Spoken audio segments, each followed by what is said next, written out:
So let's go ahead and get started. Welcome all. I'm really excited to have you here for the second workshop in our non-visual data science workshop series. Um, I am Patrick Smith, and I'll say a little about myself in a minute, but once we get some of the procedural stuff out of the way, this is the second workshop in the series. It is a workshop on a intro to data science fundamentals with pandas. And we'll talk about what pandas is. We'll even talk a little about what data science is, though that's a little bit of an unsatisfying answer sometimes. I'd also like to introduce our helpers who are going to be in the chat. We have with us Sarah Kane. Maybe Sarah, you could say hi. Hi, my name's Sarah. I'll be one of the helpers today. I'll be teaching some of the tutorials later on. Thank you, my co-leader. And uh, Elizabeth, do you want to introduce yourself? Yeah, hi everyone. My name is Elizabeth, and I am a postdoc at the Institute of Astronomy and in Cambridge. And today I will try to answer your questions in the chat as quick as Thank you, I can.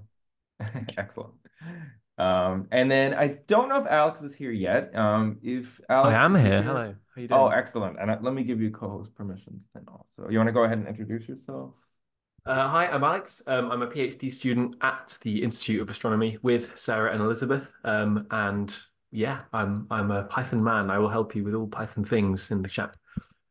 Thank you, Alex. And we may also have joining us Stephen Zweibel, who is a uh, digital scholarship librarian at the Graduate Center, City University of New York, here in New York. Hello. Hello. Oh, Steve, you're online. Yes, I'm Excellent. here. So, Sorry. It's a snow day here. So there's yeah, you a have lot. your children are home, so I understand how it is. So, but thank you. Yeah. Um, And it's also possible we may have Paul Alexander Bloom and Monica Thew, who are two psychologists and also, teachers of R and Python joining us. So you may see them in the chat as well. And so basically the way the chat will work is if you have a question, place it in the chat. If you want to ask your question privately, you can use the private chat interface on Zoom to reach out to one of the helpers specifically. We also, I believe, are having our helpers, their names should have, helper in them. So if that is the case, that'll help you out if you want to send a private message. But just feel free to put most of your questions in the chat publicly, and helper will either answer you either privately or publicly. They'll answer publicly if they think that the answer will help other people who are following along. I'd like to now really quickly share a link to the curriculum for this workshop. Um, and it is on a website called GitHub. So my recommendation is if you're using NVDA, GitHub tends to add a bunch of buttons and other information before you actually get to the curriculum part. So I would navigate by heading to the first heading to the heading one on the page. It may not be the first heading one, but navigate by heading or H1 to get to the beginning on each page of the actual curriculum. Okay, so we have our helpers. Let's go ahead and do a little introduction to the topic here. And I'll just say who I am. I'm Patrick Smith. I'm the chief learner at IOTA School. And some people were asking about my own background a little bit after the last one. In terms of over the last, I've had retinitis pigmentosa, so it's a progressive eye condition. So over the last, 15, 20 years, I've lost, vision progressively, started outsighted, and now have about 2% vision remaining.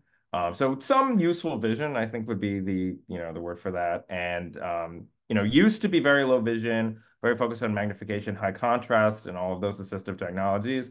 And I still occasionally use those in some circumstances, but now I'm more of a daily screen reader user. And I also use Linux day to day. So sometimes if you see me flailing around a little bit on Windows, then that is sometimes the explanation. And I come out of the digital humanities, which is a field in the humanities where we use computers to answer traditional humanities questions. So things like natural language processing. if you want to use a more programmer term, to analyze large data sets. And I also build websites and do other fun things like that. And I've been started learning Python about 10 years ago, maybe a little more now, which makes me feel like time is really flying. And I really felt when I learned Python that it really changed my perspective on using computers and sort of empowering me to do things that I couldn't do before. And I really also found that I enjoyed teaching programming to other people because I like to share that feeling of empowerment, for lack of a better word, but to give you new capabilities. And I really enjoy that part of my job. Um, Okay, so and I also want to thank NumFocus and the Pandas project. We'll talk about Pandas in a minute, for funding these workshops. So and special thanks to Patrick Hofler, who is a Pandas core developer, who really stood up and allowed us to submit this grant. So thank you to Patrick. All right, so let's just say really quickly, and we'll move on from this very briefly, because I don't think this is it's in a way, it's not that useful a question, but we're moving now into the data science part of this workshop series. And the question is, what is data science? Like, what are we doing what are we doing when we do data science? What are we talking about when we talk about data science? Somewhere a little hazy, but somewhere in the 2000s, all the statisticians started calling themselves data scientists, and actually got probably a big pay bump in the process. But basically, that comes around a time when specialized programming tools emerged for working with data. Large, and could be large, could be small, but often large data, and applying statistical methods, programming, other analytical methods to data. So data science hasn't really been around that long. You can say it's a discipline where people apply programming, statistics, math, and other techniques to gain insights from data, I guess would be the kind of fancier definition from it. I will add one thing to that, which is that I think that there's a really important part of data science that's sometimes overlooked, which is that a data scientist, it really gets a lot out of the context and understanding where data comes from, what happened to it along the way, and also making just kind of like connections between things you know about the world, things about history, about business, about how people interact, different kinds of domains, um, applying that to an understanding of data. So, and I come from the humanities, so I do kind of think that the data has a little bit of a humanistic element that sometimes we don't talk that much about, but it's actually one of the key elements of being a good data scientist. Is kind of um, that qualitative element as well as a quantitative element. And data scientists do very different things on a daily basis. Some data scientists are more like engineers, and they create what are called data pipelines, but basically kind of flows from some kind of business process or other process that generates data into a form and a format and an application where you can analyze it. So that's one thing you could be doing. Some data scientists are really communicators, and others are very mathematical. You might just work with models, which is basically fancy way of saying train, simplifications of the world that allow you to answer questions about data, and transform data into a more simplified form. So there's lots of different types of jobs you can have as a data scientist, and a lot of different things you can call yourself within data science as well. Okay, and then now what are we going to be doing today? Today we're going to be working with, we're going to be continuing to use Python, which we were introduced to last week. We'll continue to learn IPython, which is it's a specific way of interacting with Python through the command line. It's kind of a fancy Python interpreter, basically a program that allows you to have a conversation with Python. It's a fancy version of that. We're doing all of that in our Anaconda distribution. So Anaconda is kind of the way that IPython comes to us by installing this Anaconda distribution, which is Python with a bunch of extra stuff included.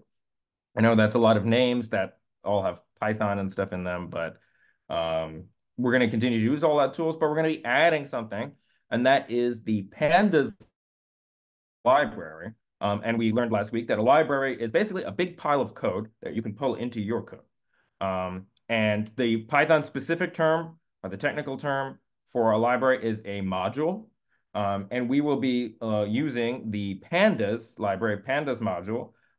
People always ask what Pandas stands for. It's more of a kind of a historical name. It's a cool name. It's a cute name. We all like pandas. We all like bears.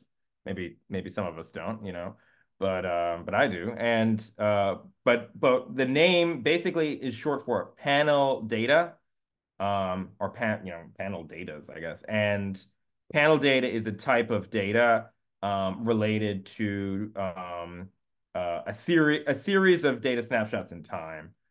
So another kind of connected to something that we call time series data. So for example, stock market data is often time series data.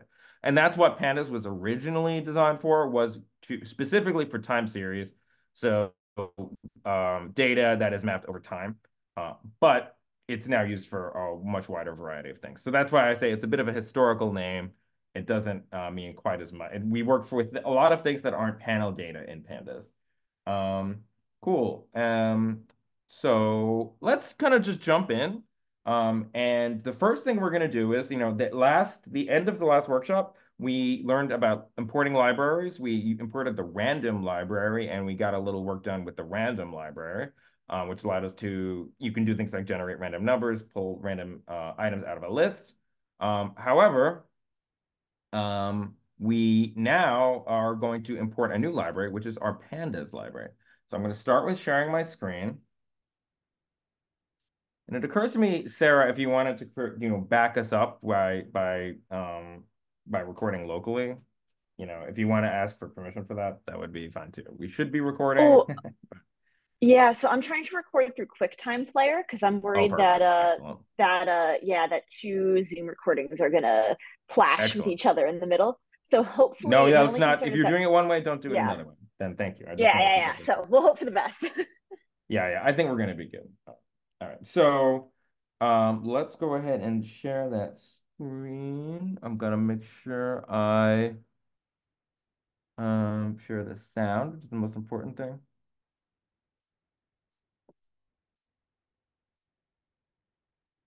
Share sound and share. You have started screen share. Okay, and that's Press my notes. share preview. And we are going to start by opening Start window. Participants can now. The we're going to start by opening the Anaconda prompt. So that is a command line application that comes with Anaconda, and it has a few little extra things added to it, such as IPython. So we'll start typing Anaconda, A-N-A. Anaconda prompt left paren. Anaconda prompt It left came up paren. right away for me, Anaconda. but you may need to type a little more. So you want to type Anaconda space P and then hit enter when that pops up. Anaconda prompt left paren. Remember, you don't want Anaconda Navigator. Okay, you want Anaconda prompt. All right. Now, once you're in the Anaconda prompt, and I will expand it, and I will also get rid of. I think I found a way to get rid of that little thing, so we can just have the whole screen be our command line environment. And then and also you can hear in the background, I already have NVDA running with a little bit of a nicer voice, just like I switched to last week. Okay, so let's start by we're typing IPython. It's all lowercase to get into our IPython environment, just like we did last week. IPython, and then the Python, like the large snake. Python 3.8.8 left paren. I'm just going to stop default. that from talking, but we hear the version is the first thing that we get when we start running this IPython process. And this is too much for me, so I'm going to first start by clearing the screen, which is to hold down the control and press L. In left bracket 1 right bracket Oh, colon. and someone was asking that they don't hear anything when the screen clears. But I guess now that I'm thinking about it, I don't hear anything either. What I do hear is the prompt. So that is the in and then a number.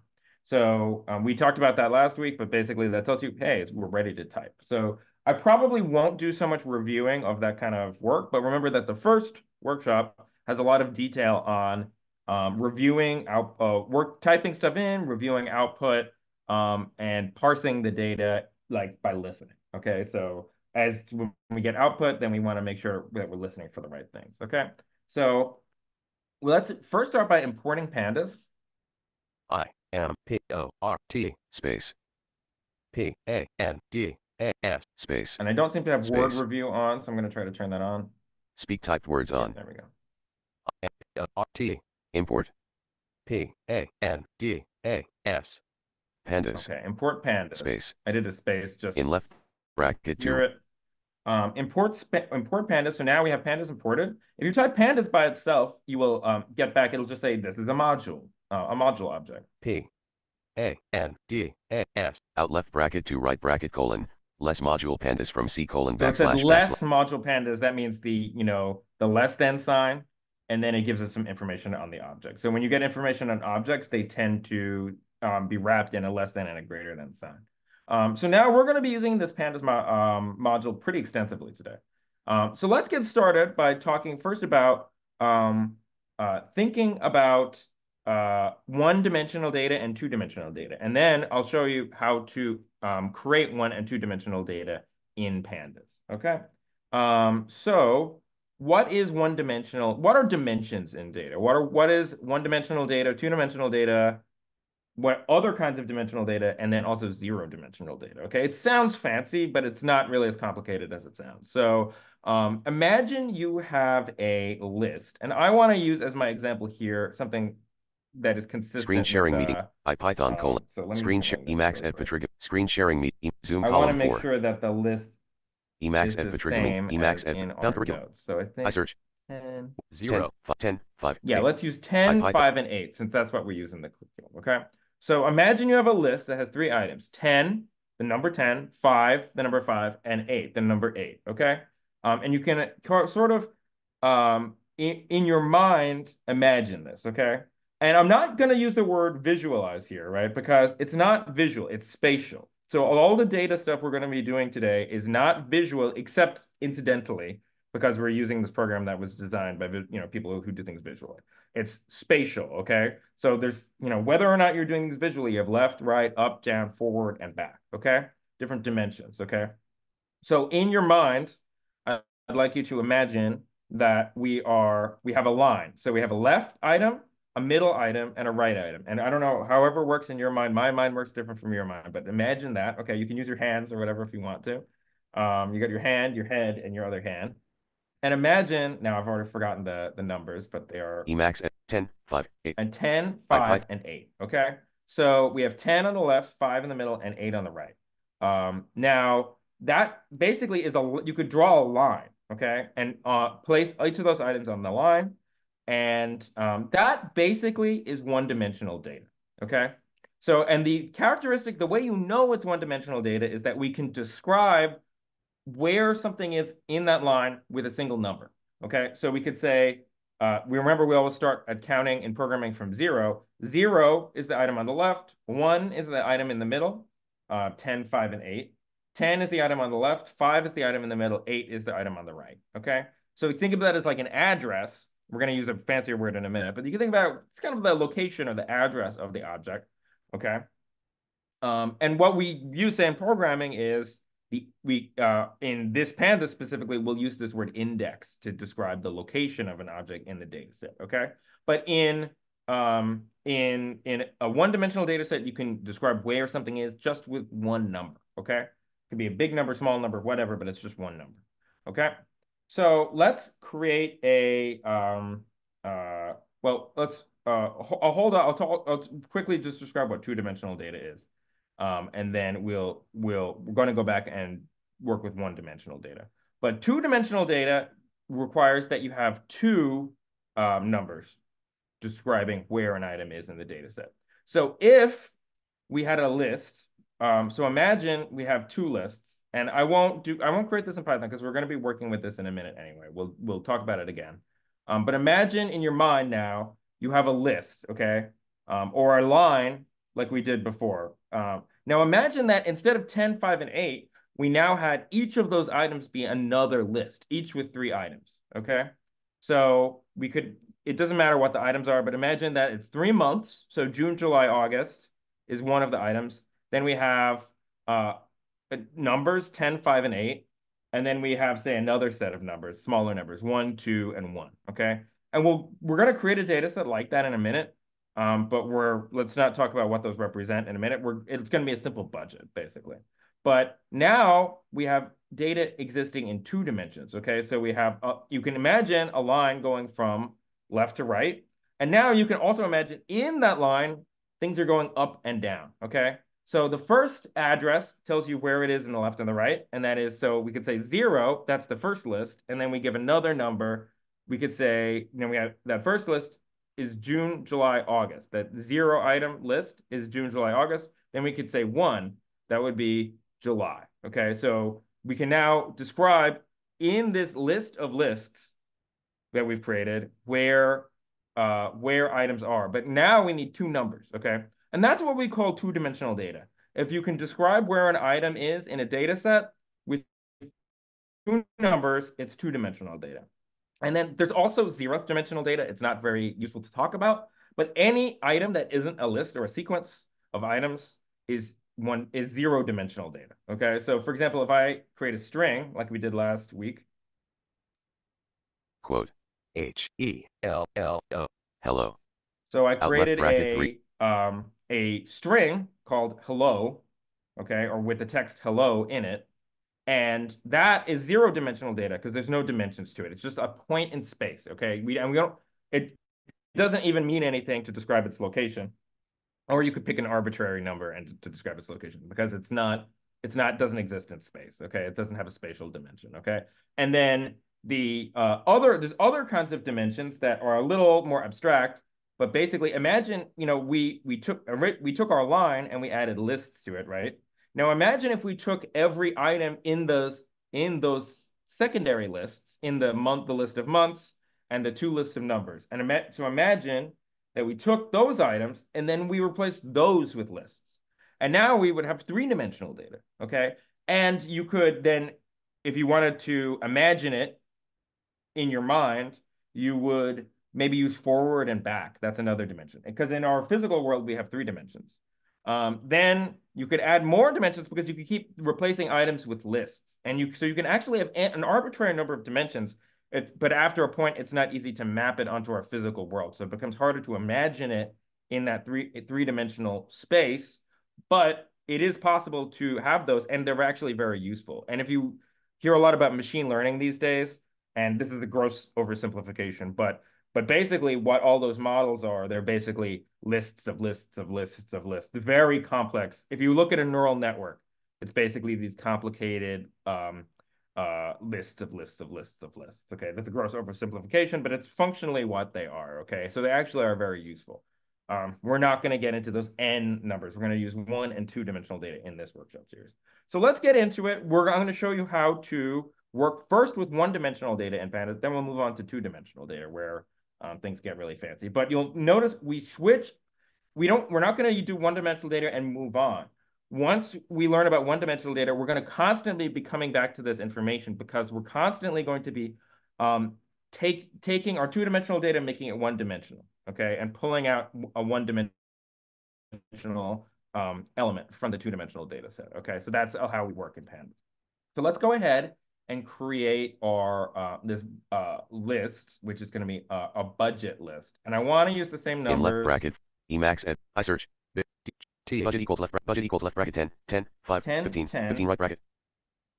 Budget equals left bracket 10, 10, 10, 5, 10, 15, 5, 15 right 15, bracket. and 15. Python. Okay, I just want to make sure things line up with the curriculum. So Patrick? let's do, yeah. I just remember that last time you made it a friendlier voice and slowed it down. Oh, I thought this So was you the would- friendlier voice. No, this is your normal voice. NVDA menu, Preferences Tool submenu, Code Factory submenu, Help submenu H. Configuration Profiles dialog. Programming. Recording. Nice line sounding left paren. Editing. Manual right paren. Let's try this and see if you hear a difference.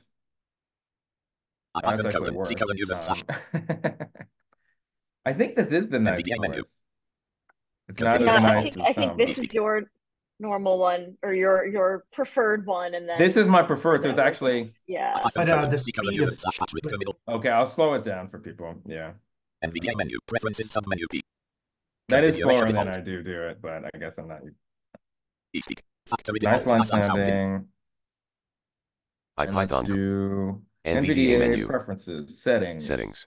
NVDA set editing pro Braille 3 audio 4 Vision 5 I think it's keyboard audio, 6 but I of want 15 to throw a voice. mouse 7 of review Yeah. audio 4 of 15 audio property page audio output device : combo box Microsoft Sound Mapper collab audio ducking mode : combo volume of NVDA OK no. button audio Where's the categories : speech? Different one. Braille 3 of speech Speech, 2 of yeah. 15 speech property page change voice : combo rate : slider 60 alt plus 59 54 52 50 How's 50, do you think? Should I make it even slower? Let's do 48. 48 automatic punk trust sake That sounds slower. apply button cancel button OK apply space cancel button OK IPython : C : That sounds use pretty slow to me. Is that good? Sometimes you Sounds get a plenty little slow when you to me, listen yeah. to when you listen to robots all day, maybe your idea of what is a fast or slow voice gets a little skewed. And I do know people who listen faster than I do, but I wouldn't even say I'm that much of a speed demon. But okay. But yeah, no, it is easier to follow along when the voice is a little slower. So thank you for that. Okay, so let's go ahead and create our budget. I think it was Emax budget equals left bracket 10 10 5 15 15 right bracket 10, 10, 5, 15, and 15. And sorry, that budget, that voice is going to be a little faster because that's a different program, and that's really just my own notes. So let's go ahead and create budget. bud ted Let's spell things correctly. BUDGET budget equal space left bracket 1 z space 10, z space 10, 5 space 5, 1 5 15 1 and I'll 5 review this. 15 So it's going to be budget right space bracket equals space open square bracket, and then write the numbers 10, comma, 10, comma, 5, comma, 15, comma, and 15. Okay? So budget equals, in left bracket 5 right bracket and you remember you hear the in, and that basically means there's no output. Okay, it skipped the output. So when you assign a variable, you don't hear output. So, and we can get our budget back by typing budget by itself. That's a technique we use all the time. out left bracket 5 right bracket : left bracket 10 10 5 15 15 10, 10, 5, 15, and 15. Okay. So that's our budget. Now, remember in regular Python, we can do things like use what's called slicing to pull out specific items. So basically the syntax is this, and we're going to do similar things in this workshop. Type the budget variable. BUDGET budget And we could type open left square bracket and then give it a number. 0 0 out left bracket 6 right bracket : 10 10. So 10 is our output. We asked for the first item. It was budget, open square bracket, 0, close square bracket. So Python gives some functionality with lists, and these are one-dimensional data types. Okay, lists are one-dimensional data types. But what we're going to do is we're going to create a new data type, which is it's going to be called a series. Okay. So the series is basically, you could think of it as a really fancy list, okay, that lets us do all sorts of things. So let's go ahead and load in our budget data type, or our budget series, okay? Now, I am going to use a very short variable name here, and I'll give an explanation. So far, I've tried to use very descriptive variable names. You don't see me doing x equals this, y equals this, only very rarely. And I recommend keeping to that. But I'm going to use a short variable name here, and then I'm going to kind of tell you why I chose that, okay? So I'm going to say S, like the letter S equals space and then we want to use reacted pandas. with : PANDAS Now then do a dot. pandas reacted with : thumbs up tone 1 alert Got a reaction there. dot Yeah, there's our dot. So now so far we have S space equals space pandas dot And now let's you type capital S series, and I'll explain that part too. SERIES. And you heard that little blink, that little beep. That's how I have it set to get the capital letters. So when you hear that little beep, you're hearing capitals. Then open parenthesis, series, and then give our budget left variable paren, inside the parenthesis. So B, U, D, D, and I'm gonna let IPython complete it for us by pressing tab. Remember, that's something we learned in the first one. So I type BUD, get, so it added BUD, it added GET for me. And then I'm closing the parenthesis. right paren, So what I have here is S space equals space pandas, the library, dot capital S series, SERIES, okay? Open parenthesis, and then our variable name, budget, close parenthesis, okay? It takes a minute. Computers. email, iPod, in left Okay. bracket 8 right bracket, Okay, so it assigned the variable so we don't get any output. But we can get an idea of what the series representation is. Remember, the representation just is a fancy word for what the output is like, okay? That's what we call that, a representation. So when we type a variable by itself, what we're getting back is the representation. So we're going to take a look at this representation of the series in a second. First, let me just explain a few little things. So why did we use a short variable name? This is another unsatisfying data science-y answer. There is a convention, a informal convention in data science and Python that there's certain variable names that are used by convention. So if you only have one series, people often call it S, okay? And there's another convention that's similar to that with data frames, which we'll talk about in a minute, but we will cross that bridge when we come to it. There's also a convention to shorten many of the library names. So often you'll see pandas called, if you follow a tutorial, you'll see pandas being called PD. Okay, so there's a way to shorten the library name, but I think it confuses the issue a little bit. So we're just going to use the full pandas name. But if you see PD in a tutorial, they're talking about pandas. Okay, these are data science conventions. I didn't make them up. I would also say anytime you have more than one series, go ahead and use a descriptive name, because once you start doing S1, S2, S3, then you're going to kind of get yourself confused. Okay, so but I want you to know about this convention, so I'm going to use it. All right. So the other thing I want to explain is why is the series in this line up here capitalized, and the short version of that is that it is a object that we're using in Python.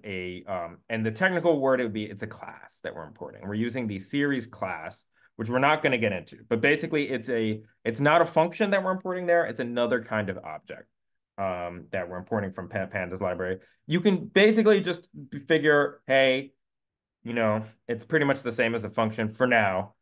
Later, you might learn what a class is and what these kinds of objects and stuff are. For now, just think of it as a way to make a series object. It's like a little, it's like almost like a little factory. That's the short way of thinking about a class. It's a prototype for making other objects with, okay? So S equals pandas.series, and we give it our budget, pass the budget in. And now we have our series object. So let's type S by itself. Press enter. S, in left bracket 8 right bracket colon, S, out left bracket 8 right bracket colon,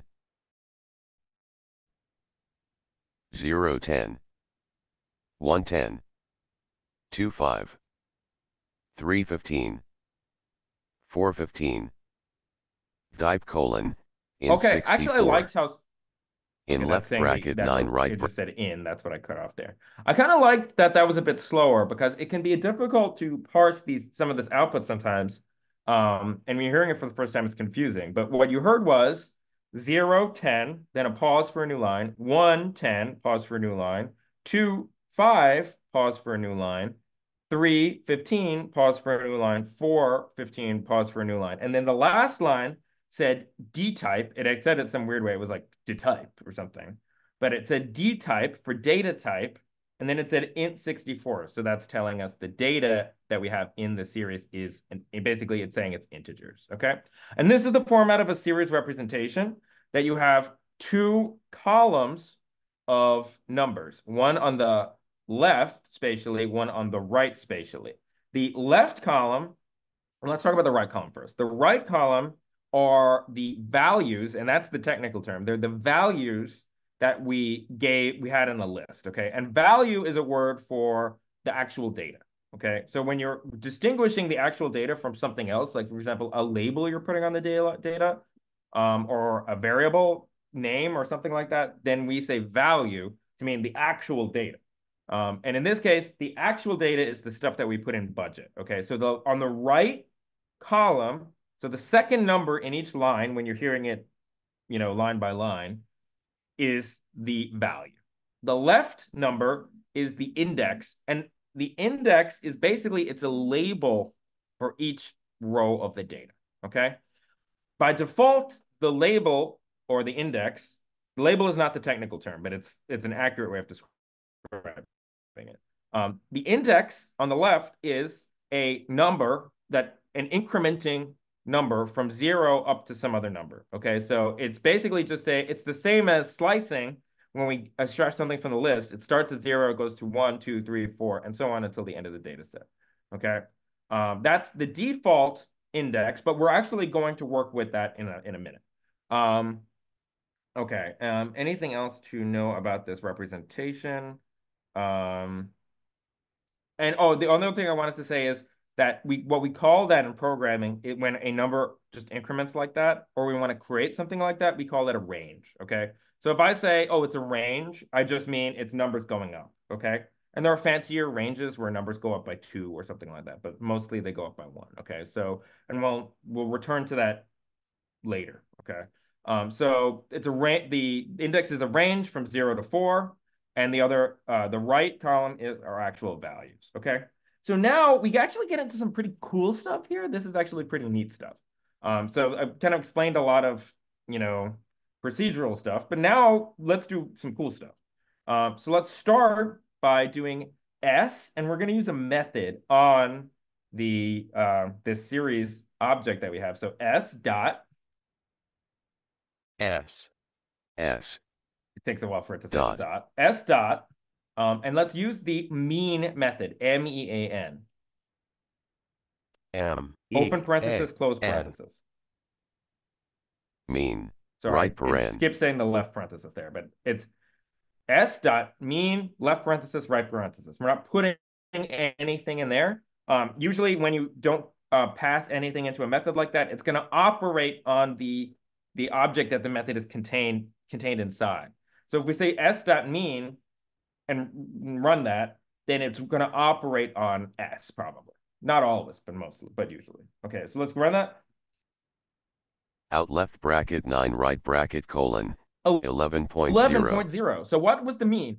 Maybe you remember from school, maybe you were mathematical, so this is obvious to you. The mean is the average, okay? The average is you take all the numbers, the sum of all the numbers, you sum them all up, you add all the numbers together, and then you divide by the number of numbers, or so in this case, you add up, 10, 10, that's 25, 25, 15 and 15 is 30, that's 55, and then we divide by 5, we get 11, okay?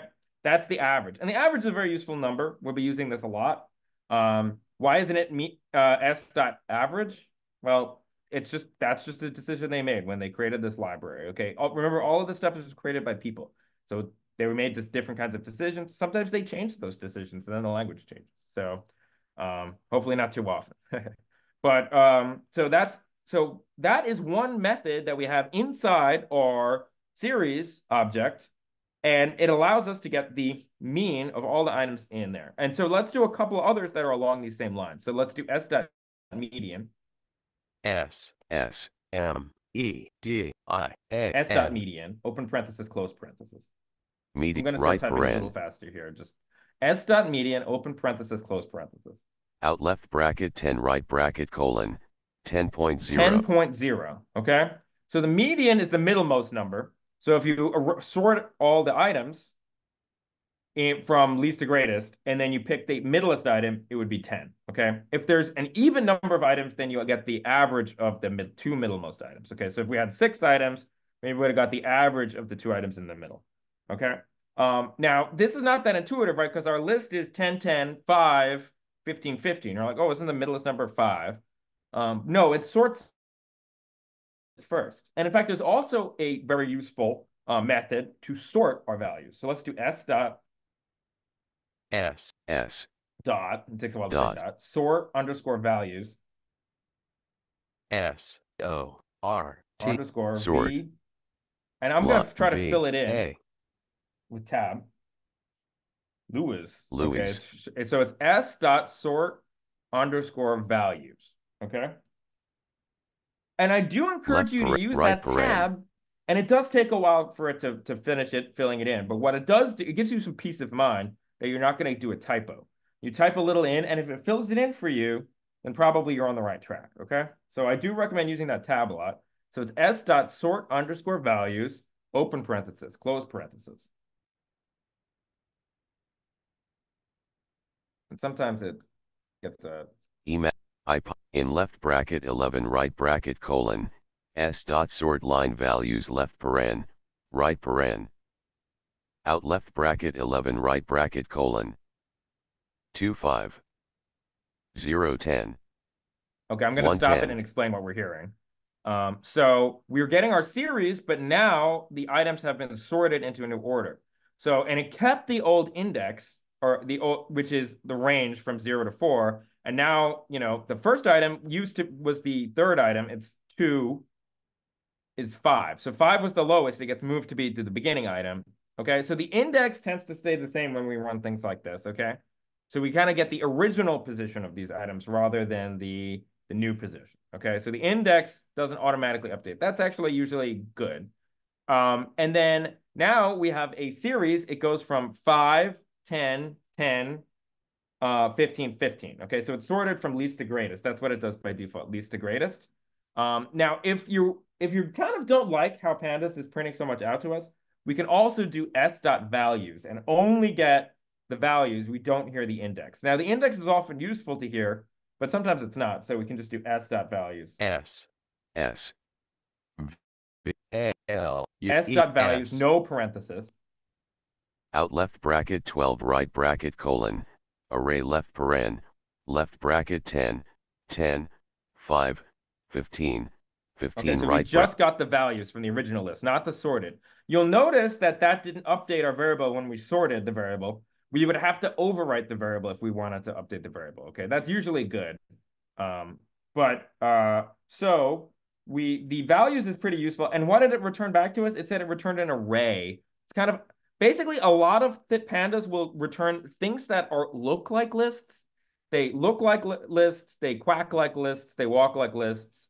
They smell like lists. They sound like lists, but they are not lists. Okay. And in fact, there's a word for that in Python. It's called duck typing because if it quacks like a duck, it walks like a duck, it is a duck. So instead of saying list, I will say a list-like object. And that means it's an object that basically, for all intents and purposes, lets you do the same things with it that you could do with a list. Okay. In most cases, that's true. In some edge cases, it might not be true. In most things you'll be able to do with it. Okay. So I'll say a list-like object, and then there's a bunch of them that we'll work with. But basically, you can think of them for now as lists. But remember, they're not technically lists. I just don't want to tell you anything that's not true. Okay. So in this case, it's an array, which is a list-like object, and it gives us our values that we have. So it skips the index. Okay, so that's pretty useful if we want to just know what the values are. Let's run through a couple of extra cool ones. I'm not going to dwell on these. S.min. S Right S.min, open parenthesis, close parenthesis. Out left bracket 13 right bracket colon, 5. 5. That gave the minimum value. S.max. Right, out left bracket 14 right bracket colon, 15. 15 gave the max value. What else is useful? S.std, not what you're thinking. S, right, in left, out left bracket 15 right bracket colon, 4.1833. The standard deviation, that's std, s.std, open parenthesis, close parenthesis. This is maybe one you haven't heard of. Maybe you have.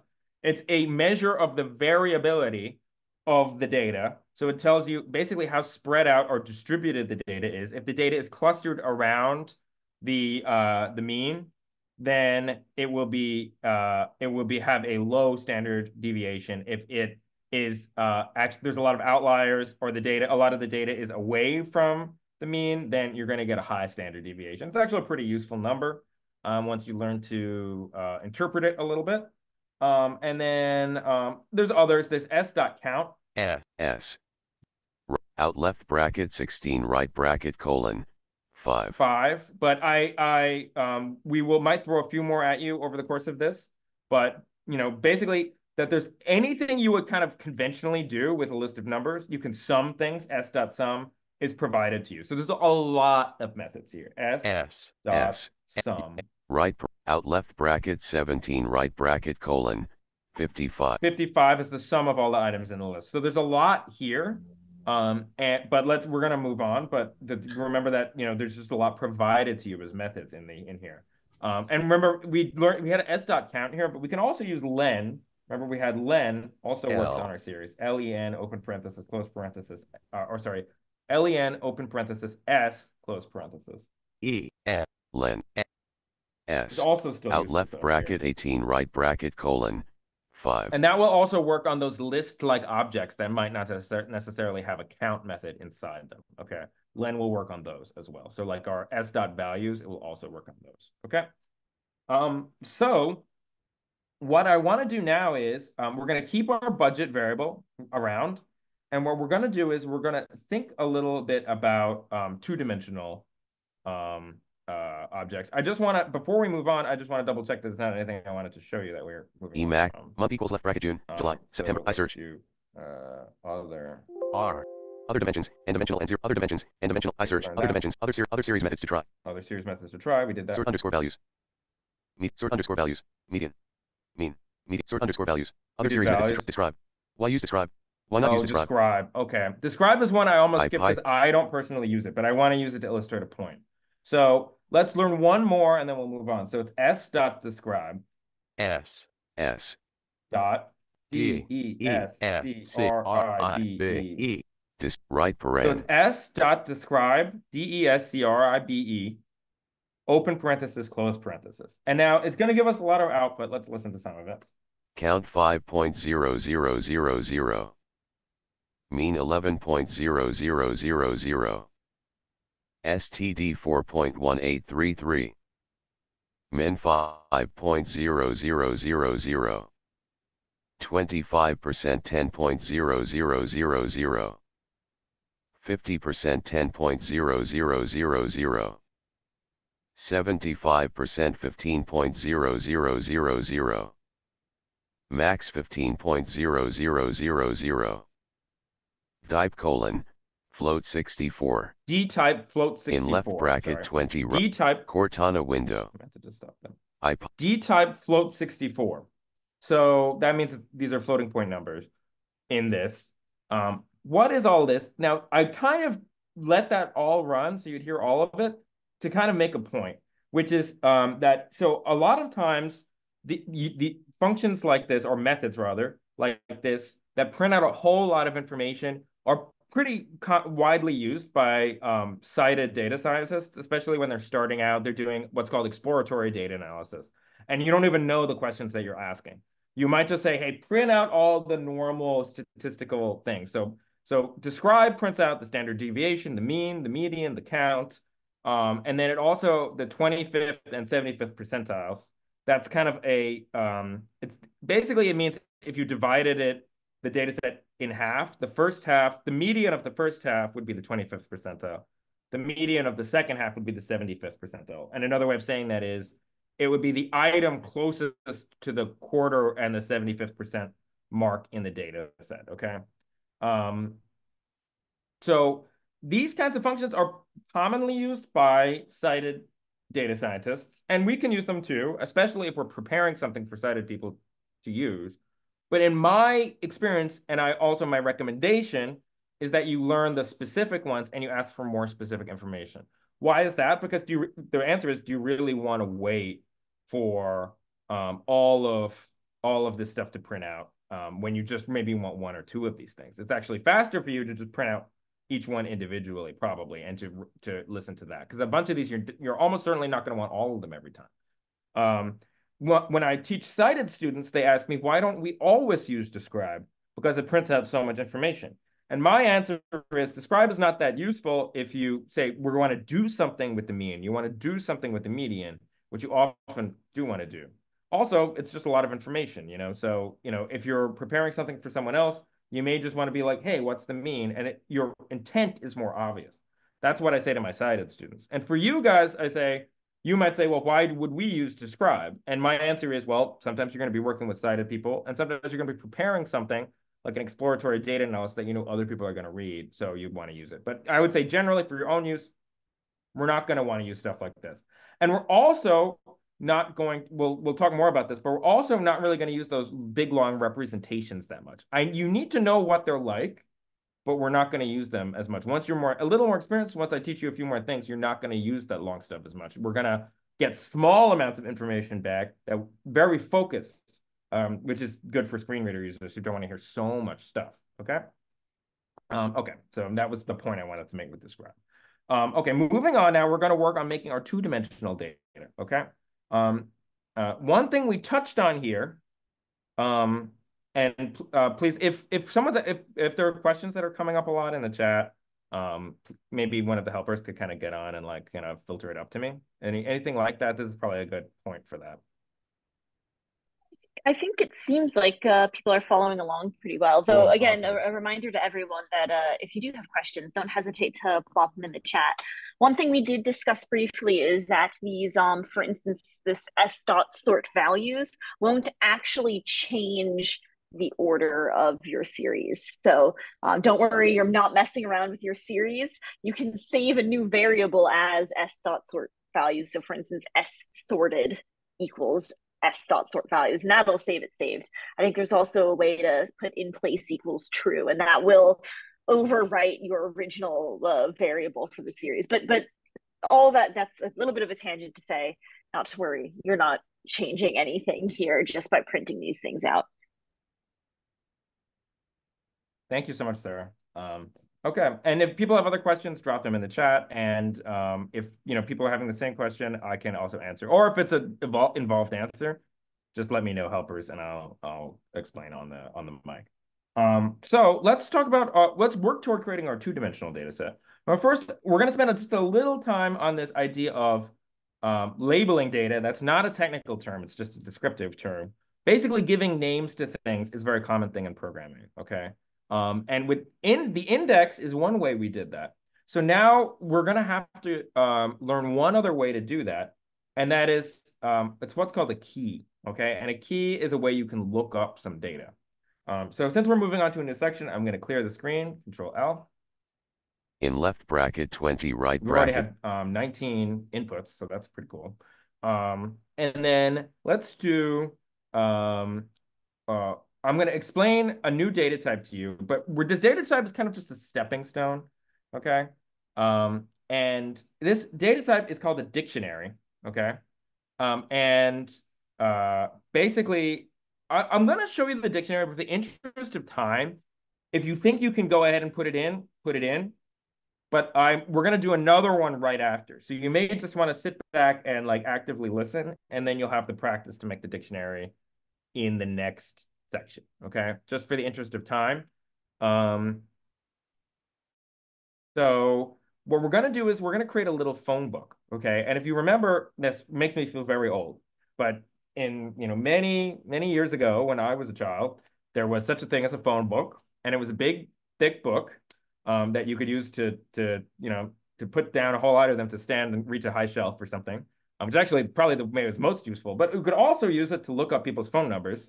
And it would basically be their name, and then you would have it would be their name on one column, and then on the other side, it would be their phone number, okay? And you could use their name to look up their phone number because the names were all in alphabetical order, okay? So what we're going to do is we're going to create a phone book because that's essentially what this thing I'm going to show you is, this dictionary. It's a way to it's a way to contain data so it can be easily looked up, Okay, so you have base, and what it consists of is it's basically like, imagine it's kind of like a list. So it's one-dimensional data, but each item has its own name. Okay, and that name is called a key. And we can use the key to look up what the value, which is the data. So the key is the name, the value is the data. And we call those key value pairs. Okay.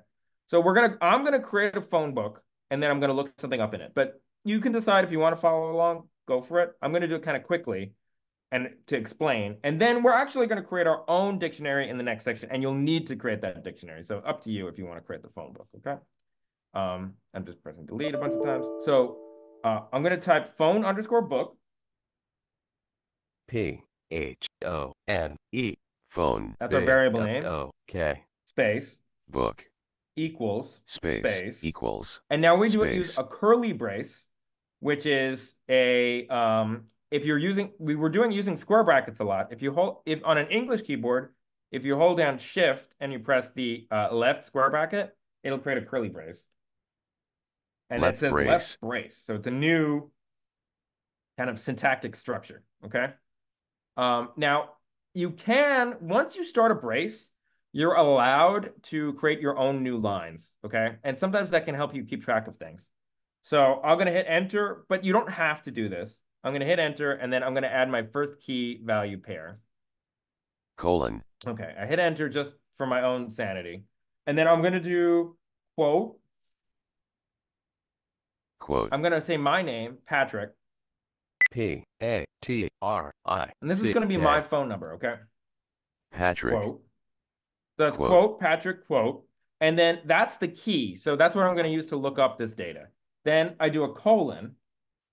Colon. And the colon is, it's kind of in the middle row on the keyboard. If you go all the way to the right on the letters in the middle, on the English keyboard, it's the first special character to the right of the middle row.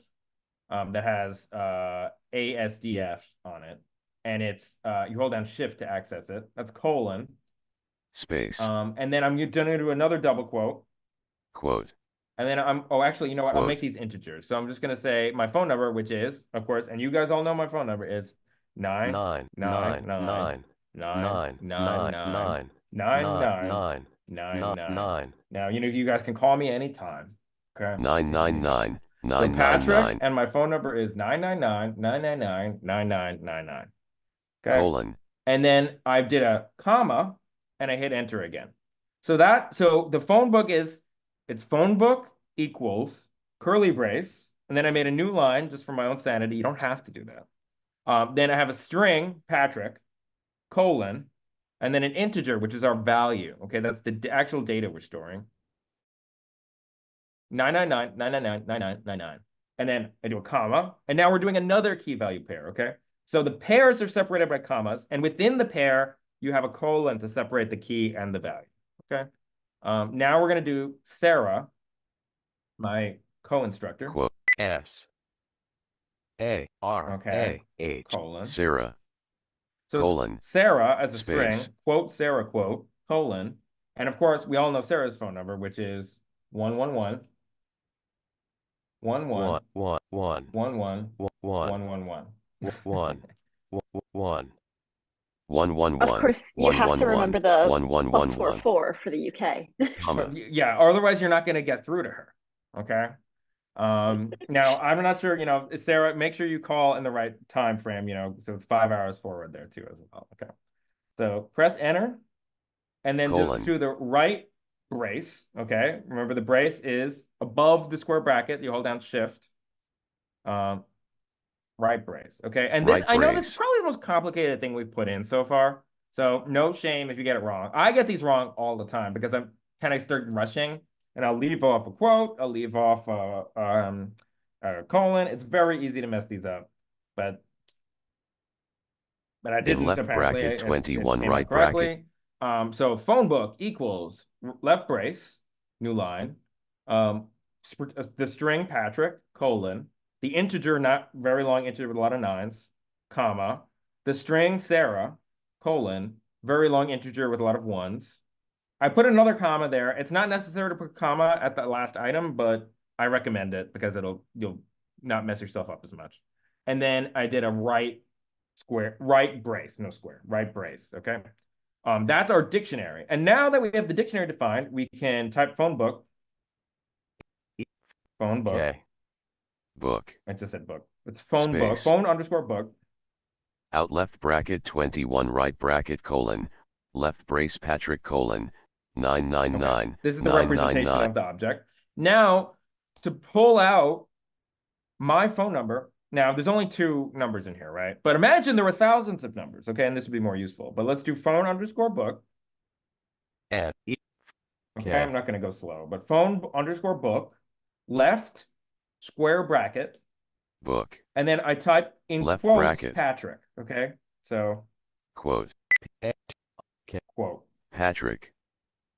Quote. Right bracket. And then I end with a bracket. So it's just like our slicing syntax, but instead of giving a number, we give it a string that is our key, okay? And you can use other things for keys. You can have keys that are integers. You can have keys that are actually more complicated things that I actually don't recommend choosing. But the most common ones would be integers, floats, or strings, okay, to pick as keys. All right. So in this case, it's a string, which is Patrick. Out left bracket 22 right bracket colon. 999 999 9999. Okay, just in case you've forgotten my number, there it is. Phone underscore book, open square bracket, quote, Patrick, my name, which is the key, close the quote, close the square bracket, and I hit enter, and then it printed out the data, which is in that key value pair. So remember, the Patrick was kind of a label on the data, which is the phone number. Okay. And this is a very common, a lot of things in programming are really just about giving things names, variables, indexes, and now key values. Okay, key value pairs. All right.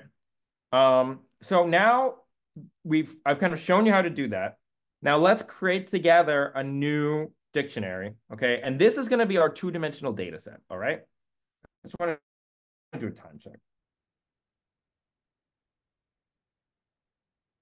2:06 p.m. 2:06, right? 2:07 p.m. 2:07 p.m. That's okay. It didn't say the 07, but that's fine. I'm assuming it's 2:07. I think we should be okay for time. Okay, so now let's create our dictionary that we're going to use for our two-dimensional data set. Okay, let's create three variables with each a list of 5 items, and then we're going to use those to create the dictionary because I think that's easier than creating it all in one go. Okay, so we already have our budget, but if you haven't created the budget, it was budget equals square bracket 10, 10, 5, 15, 15. Okay, that's our budget. But you don't have, if you already have the budget assigned, you don't have to do it again. And now let's get our other two. And I want to do it the same with the tutorial, so I'm going to pull it out of my notes. Emacs and I search. Why use this budget equals left bracket month equals left bracket June, July, September, October. So November, we have right June, bracket. July, September, October, November. So it's going to be a list with 5 items. Each is a string. June, July, September, October, November. Okay. So let's create that one. And we call that Month equals left bracket month, June, July, September, October, November, right bracket N. IPython. So let's do month equals. MONT. Month is our variable. Equal space. Open square bracket, Left bracket. quote, and then I'm going to say, it started at June, right? Month equals left bracket June, Yep. July, September, Python, November, right bracket N. There's a lot of text output. June, June, comma, space. July. July. Remember, they have to be surrounded by Quote. quotes, and you separate them with commas. Okay? Quote. Space. June, July, Quote. September, October. Space. Quote. November. I'm not going to type all that in one character by character. Quote. Right bracket. But it's month equals open square bracket June, comma, July, comma, September, comma, October, comma, November, comma. Actually, don't put the comma at the end, but you can if you want. It won't mess it up. And then close the square bracket. I press enter. In left bracket Okay, now I've 24. saved my month variable. Okay, so now we should have a budget. The budget should be 5 items long. The month should be 5 items long. We need to create one more. Okay. and it's going to be cookie budget, okay? Because I like cookies, okay? Maybe you like cookies too. I don't know if you do, but hopefully you do. And we're gonna our little data set here is going to represent the budget. We have the total budget for each month and the budget we have for cookies each month. And you can kind of imagine this as like, imagine you're like a child in like 1964, okay? And your budget is, $7 a month or something like that, okay? Just we're keeping things really simple here, okay? So our cookie budget is going to be, and I want to use the Emac same month equals left bracket June, July, September, October. No, month equals left bracket month equal cookie underscore budget equals left bracket 3, 2, 0, 4, 5 right bracket 3, 2, 0, 4, and 5. So let's do Python colon cookie underscore budget. C budget space left bracket 2 0 space 5. I think it was 3, 2, 0, 4, 5. Sorry, I went there fast there because I knew I wasn't going to remember the numbers if I didn't. But it's cookie underscore budget equals open square bracket 3, comma 2, comma 0, comma 4, comma 5. Okay. And if it's a little different for the curriculum, it's not the end of the world. But and then we want to close the square bracket. Right bracket. Did I close it? Right bracket. Yeah. 5. Okay. So now we should have 3 lists. In left bracket 25 right bracket colon. Okay. With no output because I saved a variable. Okay. And now one thing I do want you to check, I mean, you're all frantically inputting lists right now and not really listening to me. But what I'm going to do is I'm going to use my len function to check all 3 lists. If any of them don't have 5 items, we're going to have a problem. Okay. We're going to have a problem. So let's do len budget. Len out left bracket 25 right bracket colon 5. Len cookie budget len underscore budget cookie budget 37 len, in left cookie len. I got an error there, but I cookie right name error trace back left. Did I call it something else? Len 37 in left cookie slash in left bracket bracket 29 right bracket colon cookie slash in left bracket 29 in left Let's bracket. just see what I did wrong there. Yeah. In left bracket in left colon 5 right bracket cookie in left bracket 29 right bracket colon cookie line budget equals left bracket 3 in left bracket 37 dash. Am I doing caps or something? Name error trace back in caps lock on caps lock off cookies slash T 37. Yeah, I don't know what I did wrong there. Let's just I'm gonna save the cook. Yeah. You tell me what I did. I was about to say that I don't see caps lock, but yeah. Yeah, odd, right? Let's just Yeah. The chat is saying you missed an O in budget. Space. One. There's only one O in cookie. I.e. line budget. Yeah, it was cookie with 1K with 1 O. So this really is like a small child in 1964. Okay. So, but let's do. You can imagine all the R's being backward and stuff like that. Let's do. I'll just do this. I'm gonna do cookie. C. Budget spelled correctly. And there's something about programming that makes my spelling ability like massively decrease. My already poor spelling ability just decreases precipitously when I'm doing programming. It must be like a left brain, right brain thing. Equals cookie. I.e. line budget. So I fixed it basically. You don't. If you got it right, I just overwrote the variable with a new variable. Okay, or I reassigned it. So, all right. So, len cookie budget. Cookie line budget.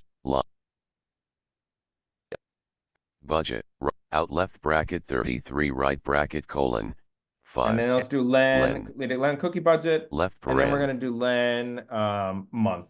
Okay. Out left bracket 34 right bracket colon. So now let's create our data frame, and then I'm going to explain a few things about how we work with 2-dimensional data. So it's a 2-step process. So we first create a dictionary, and then we create the data frame from the dictionary. Okay. So we have our 3 variables. And now let's use them to create the dictionary. So we're going to call it monthly underscore budget. M-O-N-T T-H-L-Y. Monthly. I'm not going too fast because otherwise I'll spell it wrong. Budget. Monthly budget, Space. monthly underscore budget equals, and then let's do an open brace. And I'm going to Left press enter brace. just for my sanity. Colon. And then what we want to do is, in quotes, I'm going to put budget. Quote. And these are the labels. Sorry, I'm talking over the thing. These are the labels for what are going to be columns in a minute, but we'll talk about that in a minute. But basically, remember Budget. the key is the label. Quote. Budget, and I did lowercase. I keep everything lowercase, okay? Don't confuse yourself. Colon. And then Space. I did a colon, and then the variable cookie budget. And don't worry, we'll go over this again. So Cookie line budget. Cookie. Cookie line budget. I'm too lazy. Line. Okay. Budget. Comma. And then colon. let's do Quote. Oh no, that's completely incorrect. That T should be budget. O C. Okay. But, so I have budget in quotes, colon, budget, the variable, comma. And let's do in quotes cookie underscore budget. Quote. C. Colon. Budget. Colon. And then let's space. use our cookie budget variable. Cookie line budget. Colon. Colon. Comma. Colon. And then let's do month in quotes. Quote. I'll go over this colon, again. I know this space. is confusing. M-N-T-H. Month. Colon. And a new line. And now I'm going to do the right brace. Right brace. So what do we have here? We have monthly underscore budget. That's our variable name. Equals left brace. I did a new line, but you don't have to. Quote, budget, end quote, colon, then our budget variable, budget with no quote, okay? Comma. Next line is quote, cookie underscore budget, quote, colon. And then we have our cookie underscore budget variable, comma. Then we have a new line, and then we have month in quotes. So quote, month, quote, colon. And then we have our month variable, M-O-N-T-H. And then I did put a comma, but you don't need to on the last one. And then you can do a right brace, okay? I'm going to hit enter. Hopefully it'll... In left bracket 36 for right me. bracket. Now, so what we have is a variable monthly budget with 3 key value pairs. And the key is each describing it, but we basically just kept it the same as the variable names, okay? So it's budget in quotes, budget, the variable, cookie underscore budget in quotes, cookie underscore budget, the variable, and then monthly or month in quotes, month, the variable, okay? If people in the chat want to kind of paste this in so people can copy it in case they're having issues or something, then go ahead and paste it in for people in case, so they have something to copy if they're having trouble. But it is good practice to, yeah, put it in the chat. And then it is good practice to type this all in and just take your time. Okay, I know it can be very easy to get syntax errors and something like this. It's totally normal when you start learning programming to get constant syntax errors. And you know what? You'll be missing a quote. There won't be a colon. It'll be something annoying. And the things to try are you could start again, or go character by character, okay? And using the review, okay? And in fact, I think in some ways, I think it makes us we're more patient with stuff like that. I feel like a lot of times I've noticed when I teach sighted people, it's like, they don't they think they're seeing it in their brain so much that they're not seeing what's on the screen. So they'll kind of they'll be like, oh no, but I did everything right.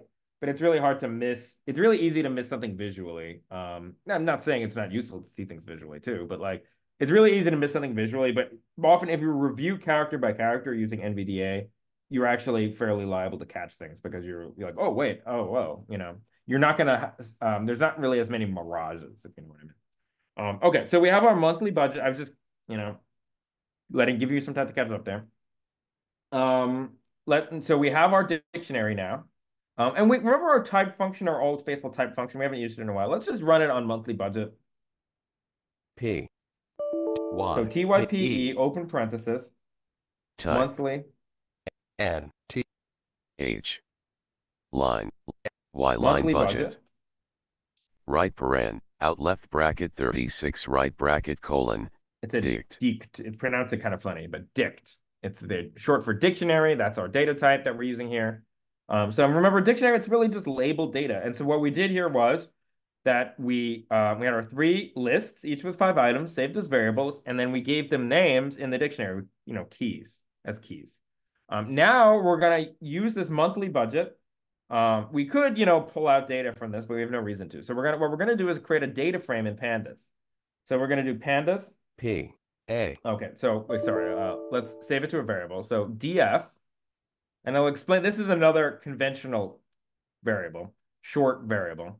So it's df DF equals, equals space and now do pandas dot P A N D A S pandas data frame, dot and it's capital DATA, A capital T F A frame.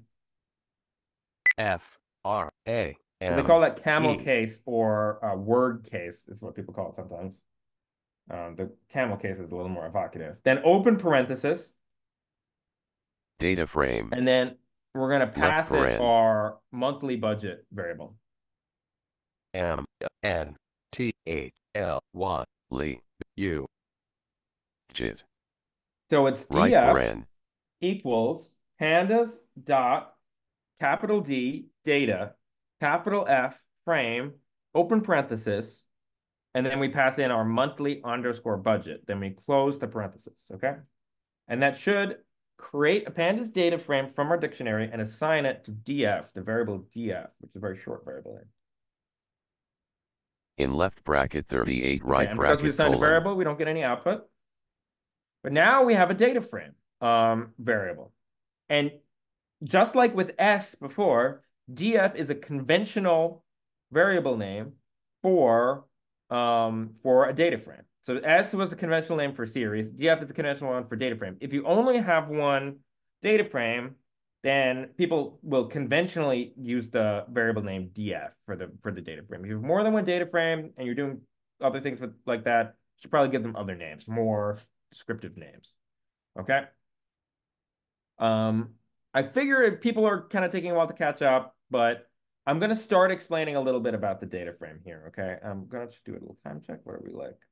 2 or 2:22 p.m. 2:22. Okay. So yeah, so now I'm going to show you a couple of the data frame fundamentals, okay? So the basic things you can do with the data frame. The first thing to know about a data frame is, well, we'll look at the representation in a minute. But before we look at the representation, I want to, which is only marginally useful for us screen reader users, I want to talk about the format. So the data frame, it's 2-dimensional data, okay? So you can kind of think about it as, if you imagine a line going from left to right in your mind, and then for each item on that line, there's also another list going from top to bottom, okay? If you've ever used Excel, it's the same as a spreadsheet. So you have from left to right, you have columns, and from top to bottom, you have rows, okay? It's a table, okay? So you have an X dimension and a Y dimension. And so our X dimension has columns, which are going to be things like our monthly budget, our cookie budget, our budget, and our month. Those are the items from left to right. We have 3. And then from up to down, the rows are going to be our 5 items that are going to be data for each of those. So the month, and each month's different kinds of budget. Okay. So let's try out a few different things. Okay. I want to kind of get to some stuff at the end that's pretty cool. So I'm gonna try to pick up the pace like 20% here. Okay. Still try to explain things fully, but so let's do clear. I'm going to clear things because we're going to experiment with our data frame now. So Control L. In left bracket 38 right bracket We now colon. have our data frame variable that we're going to work with. So let's first just listen a little to what the format of the data frame is, the representation. DF. D F out left bracket 38 right bracket colon. Budget cookie line budget month. That was the column names, okay? Now let's hear the actual table stuff. 0, 10, June 0, 3rd. 10, June, and then it said 3, but it said June 3rd. It's trying to predict things in a not useful way. So 0, 10, June 3. Okay, so the first item is the index. Remember, it's the range from 0 to 4. So that first item is not going to really mean anything. It just means it's the first item. That's what the 0 is. Then 10 was our budget. The month was June, and then the cookie budget was 3. Look, let's hear another row. 1, 10, 1, July 10, 2nd. July 2. So 1 is the index, 10 is the budget, July is the month, and 2 is the cookie budget. So we're going to be spending $2 that month on cookies, presumably. And we'll just do one more. 250 September. Okay. And then, so it's so on. It'll do that for each line, okay? I won't review the whole thing. And at the end, there's no D type or anything like that. That is because there's different data in each column. So a D type doesn't mean anything. There's all sorts of D types in here. We have integers and we also have strings, okay? Now I will say what we're going to learn right now is how to learn a whole bunch of stuff about the data frame without using the string representation. And I'll talk more about why the string representation, why you're actually not missing out on that much by not reviewing the string representation. You're not missing out on very much compared to a sighted person, but I'll kind of return to that topic in a minute, okay? When we have a longer data set where it's more obvious. All right, so let's do a couple of basic functions with the data frame. The first one is, and this is what I always do with a new data set, is how big is the data set? So let's do df.shape. df dot shape.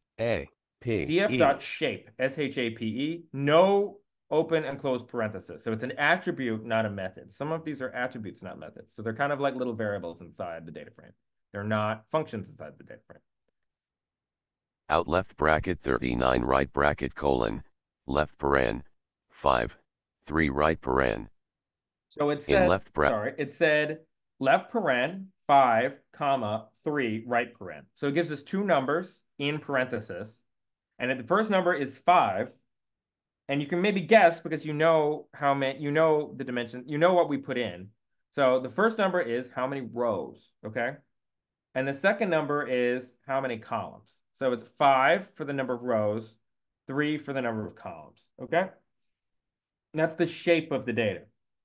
And you can kind of think that makes sense, like if you imagine it like, oh, if we had a lot of columns and only a few rows, then the data is really long. If we have a lot of rows and only a few columns, the data is long in a top to bottom dimension.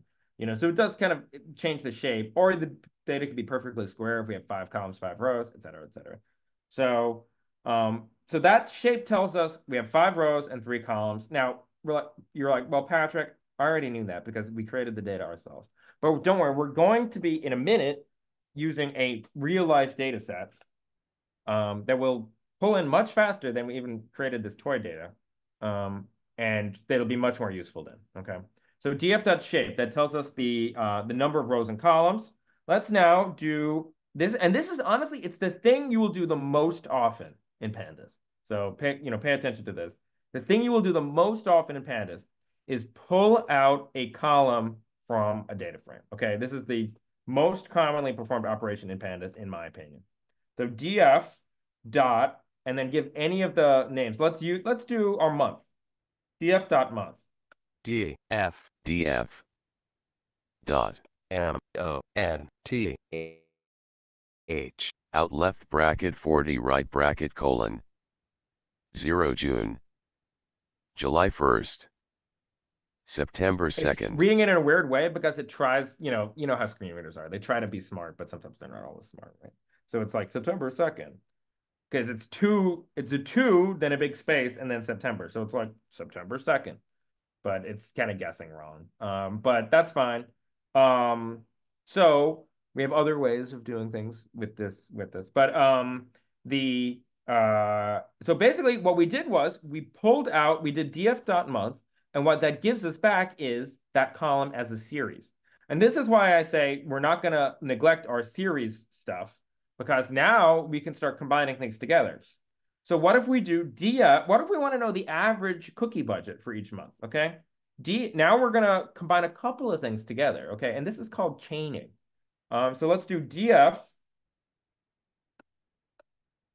df cookie dot underscore budget c o I e cookie b u d g and e another dot. t budget dot So it's df dot cookie budget cookie underscore budget dot mean for the average. m e a n mean right And then we'll paren open the parenthesis and then we'll close the parenthesis. Do we have a question or anything there? I heard someone on the mic. So. I think maybe someone accidentally unmuted themselves and we might have been hearing a screen reader. So I just want to make sure we're maybe not missing proceed anything. with caution. out left bracket 41 right bracket colon 2.8 2.8. So what we did there, and now we're kind of getting, things are getting a little interesting here, right? So we're combining some stuff together. We're doing df dot cookie underscore budget dot mean. So we, in one action, we pulled out the column and got the mean of the data in that column. Okay. When you start combining the methods one into the other, we have a word for that, and it's called chaining. Okay, and Pandas has a lot of functionality that allows us to facilitate chaining. That's a little bit more for intermediate users, but it's very cool stuff. And sometimes you'll just be like df dot this dot this dot this dot this, and you combine a whole bunch of things together, and in one line you get a kind of almost like a whole little data analysis. So, and we'll be getting by the end, maybe the last thing we do in this workshop will be kind of a little bit of a longer chain like that. So, okay, so that pulls out the column. Okay, so we've pulled out the column, and then you can also, in the same action, do things to it. So like use our methods. Okay, so df.cookiebudget, which is a series, and then we can use a method that we normally use on a series, the mean method, in the same action. Okay, and then we smoothly get the mean of that column, which is very nice, honestly. Like, and how much typing around would that take you to do in Excel? You'd have to like set up a whole thing, and type into it. It's just, it's very quick. When you start getting fast with this, you start getting data really fast at your fingertips. Okay. So what else do I need to show you here for data frames? We pulled out the column. I'm gonna show you really quick how to pull out a row. Okay. And then we're going to kind of move on to the next thing. Okay, so let's do df. There's two ways to pull out a row. I think we're getting a little tight, so I'm going to only show you one of them, but I'll kind of point to the other one. Okay. 2:32 We're p.m. not doing too bad. We're actually fine. Okay, I'll show you the full version here. I'm sorry. I just want to make sure that we get to everything. So what I want to show you is right now we have it on this data frame, we have an index, but it's kind of useless. It just counts 0, 1, 2, 3, 4. And we can actually pull out the index and listen to what the index is by itself by doing df.index. df dot n d e No x parenthesis.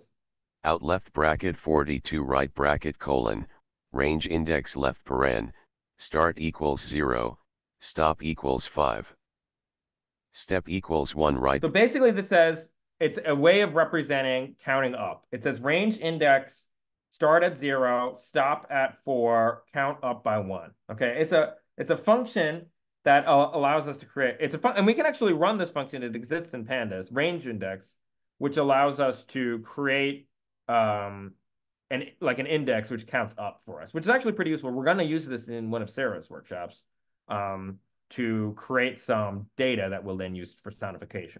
But basically it means, okay, right now the index counts up from 0 up to 4. Okay, that's not that useful. What you want with an index is something that it's ideally unique, okay, and descriptive. And this is unique, each row has its own number, but it's not descriptive. And when you look for descriptiveness, what you want to think about, like, what is this row? So remember, columns, they represent attributes of our data. So different facets of the data. So for example, the month, the cookie budget, the budget, those are facets of the data. The rows, they represent the an entity. So a specific item or thing or object or concept or something, okay? An entity. And in our case, each the columns, they're facets, and they're facets of a month. Each row represents a different month, okay, in our budget, and a month of budget. And so what would actually be most descriptive here would be the month. Because we'll always want to know, okay, well, yeah, that's June's cookie budget. That's June's regular budget. So let's do df. What we want to do is overwrite the index with a more useful series. Okay. And so we can actually do that by picking out a column and using it to overwrite it. So this is pretty cool. df.index. df dot index Space equals space and now let's do df.month. month. So it's df.index equals df.month. And what that does is it's just like variable assignment. What you're doing is you're overwriting the index with another column, okay? And that column that has more descriptive data. We'll actually keep the month column. There's no reason to get rid of the month column, but from now on, the index will be replaced with the month. If your data set had if your data set was longer than a year, you would need to have the year and the month to be the unique index. But that would still be a great index. The year and the month would be a very common index for like a data set that involved time. In left bracket 44 right bracket colon. And remember, we're assigning something so we don't actually get any output. Remember, when we assign variables or we overwrite stuff within data, this is like the first time we've done that, we don't get an output. So let's do now if we do df.index, you should get the months. df dot out left bracket 44 right bracket colon index left paren left bracket June, July. Okay, it's the months. It overwrote it correctly.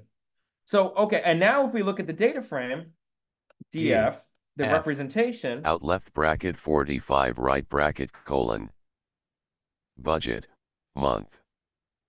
Those are the columns. Month. June 10th. June. July 10th. So, okay, it's a little difficult to parse that, but what it's saying is that the column on the left, which is the index in the representation, has changed, okay? Now, this is actually even more clear. So now if you want, say we pulled out the cookie budget, df.cookie budget. df, c, line budget. So df.cookie budget, and this is where it'll strike you as a little more useful, maybe. Out left bracket 46 right bracket colon month. June 3rd. July 2nd. So it's saying the June 3rd is pretty annoying. June 3, that's our cookie budget for June. July 2nd, 2, that's our cookie budget for July. September 0. It said September 0. October 4th. November 5th. Okay. So no, Name so it's September 0, October 4, and November 5. Okay. So now we have our data. When we pull out a column, it continues to be labeled, which is actually really useful if you're like reading this data or something like that. You want it to continue to be labeled. So having a useful index like that is very good. Okay. Now, the last thing I'd like to do here is pull out the well, one more thing I want to show you, and then we're going to pull out a row very quickly using this index. And then I do want to move on to our big data set because that's cool stuff. But we're going to be working with our big data set next week too. So, all right. So what if we want to calculate, or we want to get an idea of how much we're going to spend on cookies each month? Okay. And this is very cool. Pandas makes this very straightforward and in a very cool way. So we have two columns. We have our budget column and we have our cookie budget column. And what we're going to do now is a small thing, and it will tell us the percentage of each month that is taken up by cookies in that month. Okay. So we're going to do df dot cookie underscore budget. df dot c. So df dot cookie underscore budget space divided by. So I use budget. slash for divided Slash. by df.budget. Space. DF DF. B T Out left bracket 47 right bracket colon. Month. June So 0.300. 0.30. So that's 30%. Okay. So it's a floating point number that tells us out of out of one, if it says 0.3, that means it's out of one. So 30% of our budget is taken up by cookies in June. Let's listen to July. 000. July Okay, can we parse that? 0.200. July 0.20. 20%. So 0.2, remember that's the same if you convert that to a percentage, that's 20% of our budget is going to be taken up by cookies in July. Let's do September. 000. September September is zero because remember, we 0.00. didn't spend any money on cookies in September. That's zero spent that month on cookies. Okay, so that's pretty cool. And it was made more useful by the fact that we labeled, we've changed the index to be the month. So now we can kind of keep track of the months even as we do these operations. Okay, and we've answered that question for ourselves. We're like, yes, what month is like what month is September, how much did we spend on cookies, or what percentage of our budget did we spend on cookies in July? So we answered that question for ourselves by doing this. And what we did was, we divided one column by another. And so what it does is it goes through and it goes row by row and it divides each by each. So it says cookie budget divided by budget, cookie budget divided by budget, cookie budget divided by budget. And then it gives us a new series that is actually the division of the two columns. Okay. And imagine that would also take a ton of work to do in Excel, right? I mean, if you were going to make a new column, and also very error prone. I've never done something like that without creating a ton of errors and stuff like that. So, and we're not going to do it in the interest of time, but I could take this series and add it back into our data frame as a new column, which would be like percentage. We could call it budget percentage on cookies or something. And we could add it back in. I won't do it now in the interest of time. Okay, and one last thing I promised I'd show you is what if we want to plot only the data for September, for example? So we could do df dot df loc dot LOC for location, and then open square bracket, loc quote, September, FEP quote, September, quote, right close bracket, square bracket. So it's df.loc, open square bracket, quote, September, quote, close square bracket. out left bracket 48 right bracket colon, budget 5, cookie line budget 0, month September. So the month is September. Remember, our cookie budget for September is 0. It's a very sad month. And then the budget is 5. Okay. Pretty cool, right? So and that is another series. And when you pull out a row, it gives you a series where the index is is the column name and the value is the actual value of that data. Okay, so if you imagine in your mind just lifting out the row. Okay, we have our row. Imagine it kind of flying out of the data frame, and then we only have that data now. So it then takes it and it says, okay, what were the column names? It turns it around and says, what were the column names? Okay, and now the column names become the index. Okay, so so they tell you what that, they give you a nice little label for that particular item of data. So in this case, our budget was $5. We didn't have that much money in September, so we weren't able to spend any money on cookies. Okay. Now we really will move on. There's also df.iloc, which we won't try out, but that will tell you if you know the number of, where in the data set it is, regardless of what the index is. So you could pull out the first item by doing df.iloc 0, and that would pull out the first item, no matter what the index is. So that's df.ilog for index location. That's what they named it. Okay. So that's another useful one that we won't do because I do want to pull in this data set really quick. 2:44, we have 15 minutes, so I p.m. think we're actually going to be good. Okay, so now we're going to do another cool thing. I hope that I did feel like this little bit should be a little bit exciting for you guys. So, what we're going to do is we're done with this data frame, but we're going to produce a new data frame with it's a real data set. So what we've done so far is it's toy data, right? It's data we made up. Now we're going to work with data that actually reflects something in the real world. So what I want you to do is type I'm going to clear the screen because we're starting something new. And we're going to overwrite our df variable. So you can kind of say goodbye to the df variable that we made that you worked so hard on. So I'm sorry for that.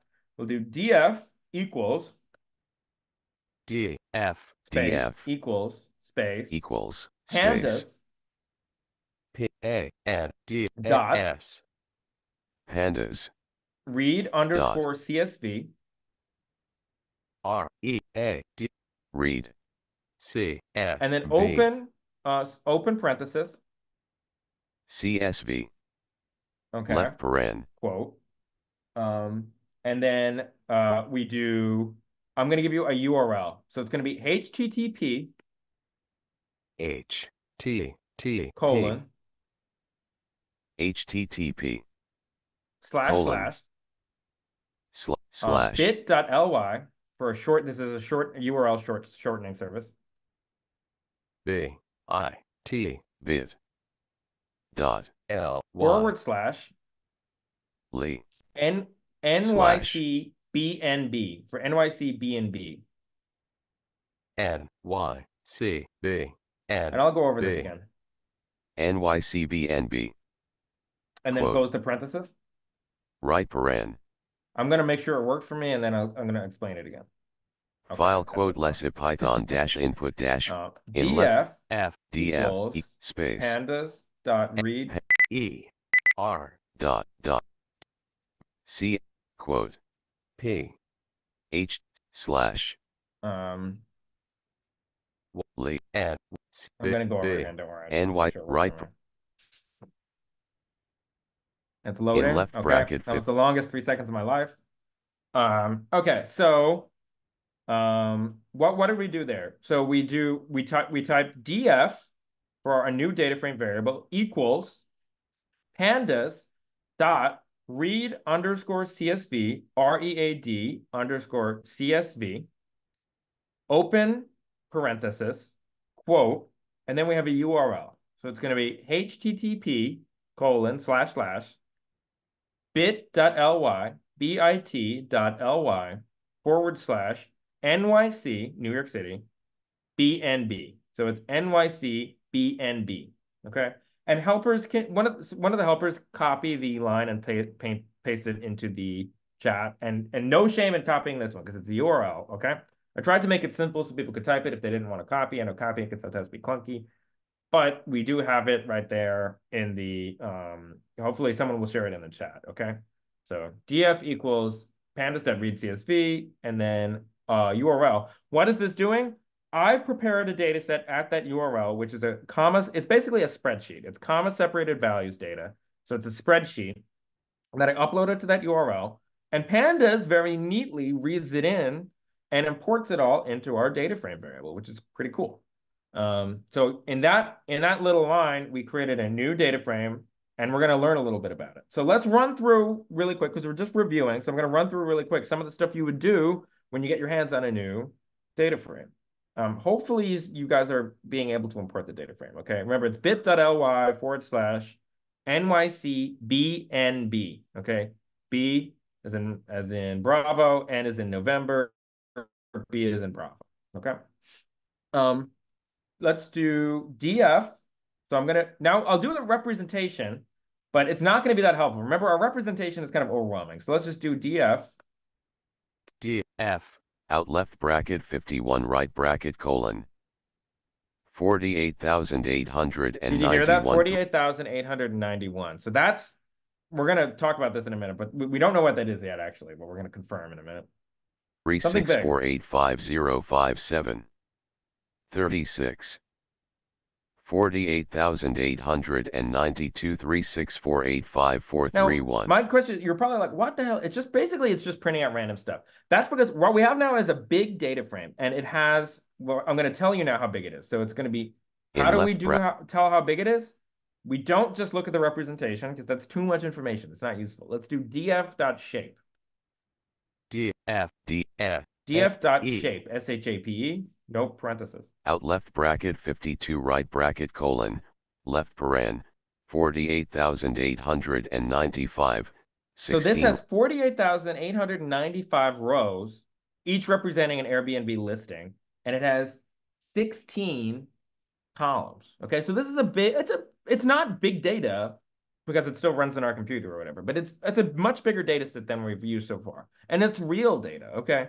This is all Airbnb data from New York City in 2019, so pre-pandemic, there's a recent reform of Airbnbs in New York City. And so it represents actual data from that year that we can look at. What's the first thing we're going to want to do after we find out the size of it? And it is useful to know the size. We have 16 columns to work with, and we have almost 50,000 rows. Okay, let me just double check the time. 2:50 p.m. We're good. We're going to do some cool stuff. Okay, so what we want to do is we want to know what the columns are, okay? Because then the columns will tell us how much, what kind of data we have to work with, okay? So we want the column names. And pretty much if you're working with a new data set, you're going to do this in more or less this order. You're going to want to know how big is the data set in terms of, X and Y, rows and columns. How many, and also the second thing you're going to want to know is what is the data we have, which the column names will tell you. So let's do df.columns, okay? df dot columns. df.columns. And there were a lot of these, so we'll listen to some of them. Neighborhood, latitude, longitude, room line type, price, minimum line nights, number line of line R, reviews, last line review, reviews line per line month, calculate. Okay. And of course, it's New York City. There has to be a car alarm going off outside, but you're getting a little local flavor. But okay, so we have so now we have our that is very annoying. Okay, so we pulled out our column names, and I would say there's a couple that stood out to me. Okay, that's df dot oh my God. DF dot the price that stood out to me as being really interesting. I'm always attracted to stuff like price. Okay, that's some interesting numerical data. We have DF dot neighborhood that probably tells us the different neighborhoods in New York City, which is pretty cool. And then there's a couple of other ones that stood out, maybe minimum nights. But the other one that I found really interesting was DF dot name. Okay. And so each of these represents a different kind of data. And df.price is numeric data. It's an integer. And then the df.name, we can check. Let's check these really quick. So df.price. 48,890.70. 48. So I heard 70 there. And 48,890, that's the index. And then 70 is the price. So it's telling us integers. So it's numeric data of some kind, okay? And we could do that with name, and in the interest of time, I'll tell you, name is the name of the listing as it appears on Airbnb, which is really interesting textual data. And then the neighborhood it's kind of like grouped data, which we'll get into. It's a special kind of data called categorical data that we'll talk about next week. Okay. But for now, what I'd like to be interested in is let's figure out a little bit about the price. Okay. So first of all, I'd like to know what is the average price of an Airbnb in New York City? So it would be df, and we kind of did a little bit of this before, df.price.mean. df right paren. Remember, this is a real data set, and we're running this over almost 50,000 rows. We're getting the mean of almost 50,000 rows. Out left bracket 55 right bracket colon 152 points. So, okay, 152. So the average price of an Airbnb per night in New York City in 2019 is a little over $150. And that sounds really high. So maybe you're like, oh wow, like New York is expensive as I have heard. But before we make any judgments, let's also try the median. So let's do df.median, df.price.median. df dot p e price dot right paren So df.price.median. out left bracket 56 right bracket colon 106.0 106.0. So the average was almost a little over 150, and the median was only 106. So this is interesting, right? And maybe you're like, oh, that's interesting. Maybe like that sounds a little more reasonable. I mean, maybe it still sounds expensive to you, but like you're like, oh, that's actually less than I expected from the average. So this actually does tell you something. And this is the kind of thing you learn as you do more with data science. When you look at the mean and the median, and the median is significantly lower than the mean, it tells you something about the shape of the data. And they call this right skewed data. This specific situation is called right skewed data. And what that means is there's there's some items in the data set that are bringing up the average. So some, in this case, very expensive items. And I'll draw you an analogy. Like imagine all of us together. We imagined each of our incomes, right? So imagine, and we probably all have fairly normal incomes. Maybe some of us are whatever, I don't know. Maybe there's some millionaires here. We say we all have pretty normal incomes, right? All of us who are in this workshop. And we collect us all together in a data set. So our data set is all of our, or let's say our wealth. Okay. So we have our wealth, collect, or each of our individual net worth or whatever. And then we take someone like Jeff Bezos or something like that, someone who has a gazillion, trillion, billion dollars. Okay. And we add Jeff to the data set, Jeff Bezos, Mr. Bezos. Um, Suddenly the average in that data set is going to shoot up by like probably more than a billion. I think there's something like 50 people in this room. Jeff Bezos is definitely worth more than $50 billion. So the average is going to go up by at least $1 billion. However, the median will only go up very slightly. And why is that? That is because the mean, the average is very sensitive to high numbers that kind of like outliers that throw it off. Whereas the median is the middlemost number. So the middlemost number in the Jeff Bezos example didn't change too much. So the median often tells you more about the most representative data in certain data sets. Whereas the average is kind of like tells you it's a little more thrown off by big numbers that are included or big outliers. Okay. In cooperation with each other, when we run on both of them, we kind of configure. And some people, a sighted person might try to learn this kind of information by creating a bar graph, and then the sighted person would see visually that there's a whole bunch of big values at the end of the data set. But we can also make that intuition based on the mean and the median, which is, these kind of statistical numbers that we can use.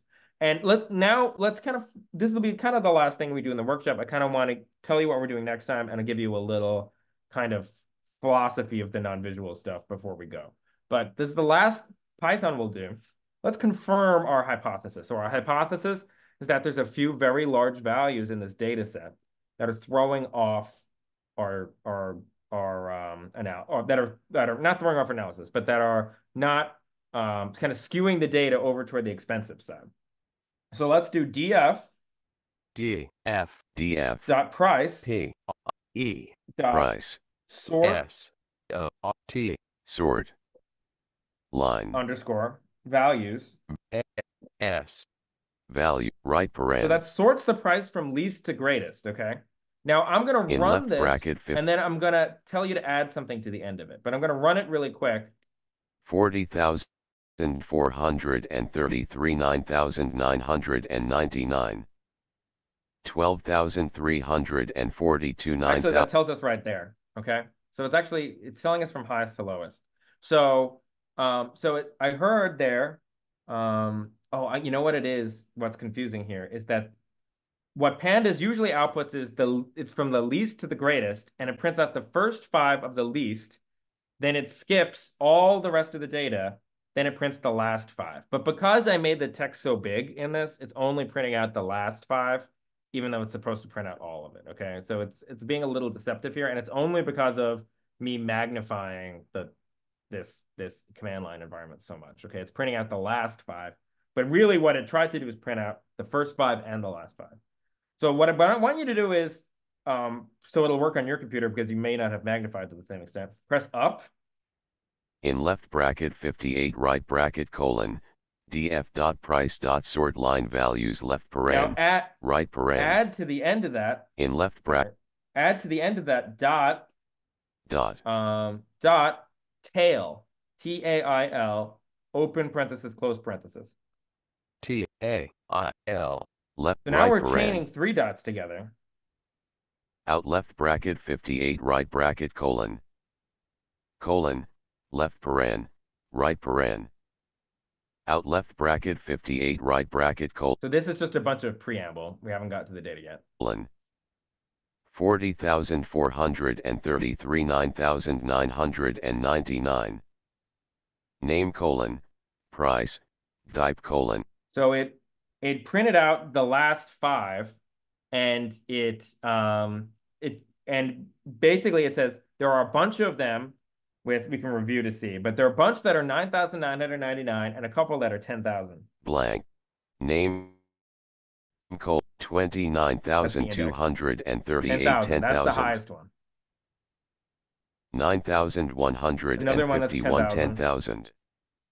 17,692 So there's three at least that are 10,000, and I know from experience 12,342 9,900. Okay, so we have a whole bunch of really, and probably there's some weird reason those are in the data set. Probably people aren't really paying 10,000 for their rooms. They're probably doing something like jacking up the price temporarily or something like that so that people don't rent the room in some day that they want or something like that. Something weird is going on there. And that's why I say the logic and the context sensitiveness comes in when you start looking at that real life data like this, which we'll do more next time. But now, and that last one's kind of cool. So what we did was we did df or data frame. We pulled out the column df.price. Then we sorted the values in the column dot sort values. Then we pulled out the last five so we could get an idea of what the last five most expensive items are. Okay. So, and this is kind of as we go in Pandas, you'll see we'll start chaining and chaining and chaining and combining together more and more items like this. Okay. So I kind of just want to say that, that just a little for the little bit of the non-visual philosophy before we get into the next workshop. And we're basically done with the Python here. So, but it's really important when you're a screen reader user to control how much information is coming to you and exactly what information. And luckily, this environment that we're in and Pandas really does give you full control over that, okay? And in fact, I would say we as non-visual people, we're not really at that as much of a disadvantage as you would think in terms of doing things totally non-visually. And that is because, for example, when a sighted person prints out that data frame, the data is too big to look at visually anyway. There's 16 rows. There's 50,000 50,000 rows. There's 16 columns. It's just too much to look at as a practical matter. And in fact, Pandas knows this. And when a sighted person prints out a data frame that's long like this, it just shows the first 5 rows, a dot, dot, dot, and the last 5 rows because it knows it's not useful. And my sighted students often ask me, hey, how do I change it to see all the rows? Because they just want to go looking through the data. And I say, it's actually no, do not do that because you too will become overwhelmed. What they need to learn the same thing that I'm showing you, which is to pull out the most specific information that they can and to be efficient that way. I would also say that the other thing, and we're going to get more into this next time, and we're only kind of scratching the surface of it here by learning some of the fundamentals, but that what I'm going to try to show you is that there are ways of working with the data that will give you the same information or very similar information that say a pie chart, bar chart, line chart would give you. But instead of using a visual approach, we try to explore the data by having a conversation with the data, by being like, oh, the median is this. Well, that makes me curious about the mode. What's the most common value in there? And then you build up a mental model of the data set in your mind, um, but you without like that kind of visualization approach, you know. And it's honestly, it's very practical. Really can build up a mental model of your data through this conversational method. I'm not going to say it's going to be exactly as good all the time, but then we also have sonification, which we'll do in the last two workshops. Okay, so we can access some of that condensed information that some people get in a chart. Okay. Um, so that's my pep talk for next time. We're going to learn we're going to lean into this conversational style with the data. We're going to do this exploratory data analysis to get a feel for this data set and to answer some actually quite specific questions. Like, for example, what's the neighborhood with the most expensive apartments, and so on. Okay. We're gonna all do that next time. For people who are feeling adventurous this week, you know, between now and Tuesday, I have in the curriculum, in addition, in the curriculum, I have added a challenges section to the end. So it has 3 little challenges.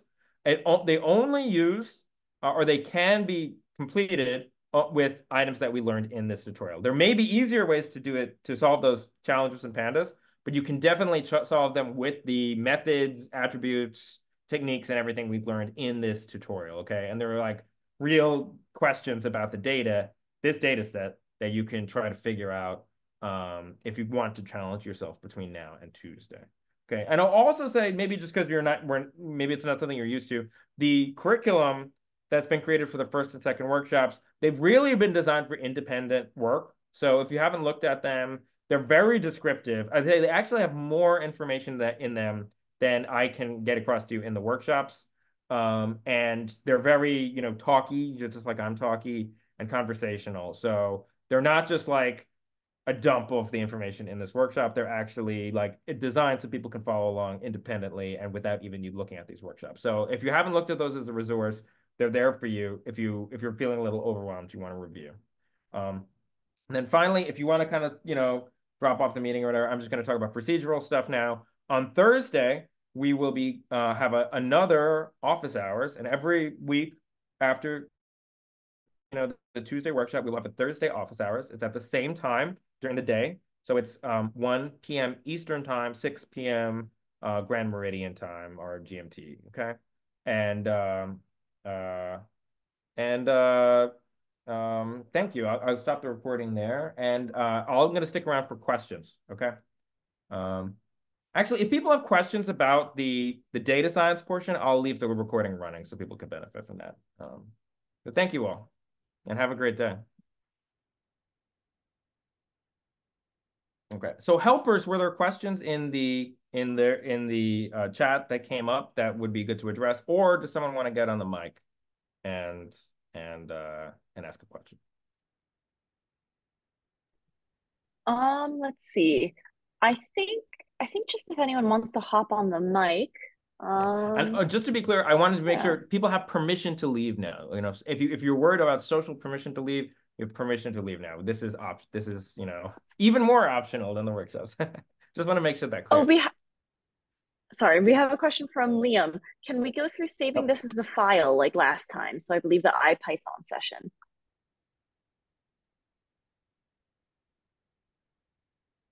Sarah, my headphones fell out there and I didn't hear it. So I wonder if you could. Sorry about that. We have a question. I'm waving my Liam. hands around. Where... Oh, can you still not? Oh, your headphones still not? I can hear you now.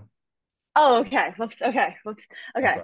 Liam asks, can we go through saving this as a file like last time? So I believe saving the IPython session. Yes. Okay. That's great to review, and thank you, Liam. Okay. So to save, we use what's called a IPython magic command. Okay. Those all start with a percentage sign. Okay. So the first thing you have to do is you have to know what the number of the last line you input was, because we'll need that for this command. So I'm just going to press enter so I can hear my input. In left bracket 59, right bracket. So I heard 59. So that means we've entered 58 lines of code. So we want to save from 1 to 58. It's kind of annoying that it makes us put that in, but it's just how it's designed. I want to do maybe I'll do a pull request and be like, it's supposed to actually save everything by default, but there's a bug where it doesn't. So, all right, so let's do %save Percent SAVE space, save and then space now we want to put in a file name, and it will, if you don't put a .py at the end, it will add the .py for you. Okay, so what will be created is going to be a Python text file, a .py file, which is a text file with Python code in it. But I'm going to call this pandas. pandas FUNDAMENTS. I just called it pandas_fundamentals. Okay, and I didn't put the .py because it will add that for us. fundamentals So it's %save, Space. sorry, %save space pandas_fundamentals, and then we have another space, then the number one, 1 hyphen 1 to colon 58, I think was the number. 5 8. Let me just, I think that hyphen. 158 is neither a string nor a macro Yeah, I colon didn't 58 5 properly put the hyphen in. dash 5 8. df df dot shape And then what gets printed out is all so what gets printed out to the screen here, and what we're hearing is all of the stuff that we have done in the workshop. But it should have put it in the file, okay? And we can actually check that using another magic command, so I'll double check it. d percent %ls, LS ls and I call that Space. pandas_fundamentals. F volume in drive C has no label. Volume serial number is Okay, printing out a lot of junk, but I'm 36F6-B. gonna review. Volume in left volume blank directory of C blank file not Okay, well, found. oh, because it made it a .py file. Well, whatever. Don't worry. It did save it anyway. Let's just not get too deep into that. But there's ways to check if the file was actually created. But you can go. By default, it will save it in your users folder and your name. So if your name is Liam, it would be users / or /Liam, and then you have to look in that folder in the whatever the Windows Navigator or whatever they call the program where you look at the files and folders, and you should see a file in there, whatever .py, whatever you gave it. Sorry. Thanks for asking that because it's useful to review and people like to save their sessions. So, and now I can share this with people if they ask for it. So that's also good. I might have forgotten. Hey, Anyone Patrick. else have a question? Yeah, hi. I have two questions. This is Juan. Hi, Juan. Question one is a sort of a silly question, but I noticed when you're using your IPython, when you start entering multi-line input, you hear a colon, but in mine, it uses a ... ellipses. Is there a reason that mine is different than yours? There's a good question. Let me just see what I get just to confirm. So if I make a dictionary, Left brace yeah, it's really colon odd. And I think visually, Because I like the file colon, not found. it's less you like the verbose. colon. Well, the thing Yeah. is, yours is accurate. Yeah, because And mine is inaccurate because it's mine. That's what it's actually putting on the screen is an ellipsis. So I can see with my low vision here. So it's maybe NVDA reading a I ellipses would as a say colon. it almost would. I don't know how NVDA would read it. I mean, NVDA does mess up output, but I don't see it redoing a reading as a colon. I would say the possibilities in sort of order of likelihood are one, that I'm using an older version of IPython, which I know I am because I was too lazy to reinstall it, but there was really no reason to do it. And they fixed this, but this was a bug and they fixed it. So that's a fairly likely possibility. Two, so if I installed I updated my version here, which I honestly have had on this for years, so it's probably kind of out of date. Can I get version information by typing version? In left Well, I noticed you're running Python 3.8, and I'm running Yeah, 3.8, 3.12. and you're probably on 3. What are you? 3.12? Yeah, so that's a lot of versions out of date. Yeah. So so I would say they might have fixed. Might be a bug that they fixed. That seems fairly likely given how out of date mine is. I would also say another possibility is I have magnified or like I've made the font like 70 something, which is kind of a source of a lot of bugs with NVDA right now because it's cutting things off, it's doing weird things like that. So it could be a source of something like that.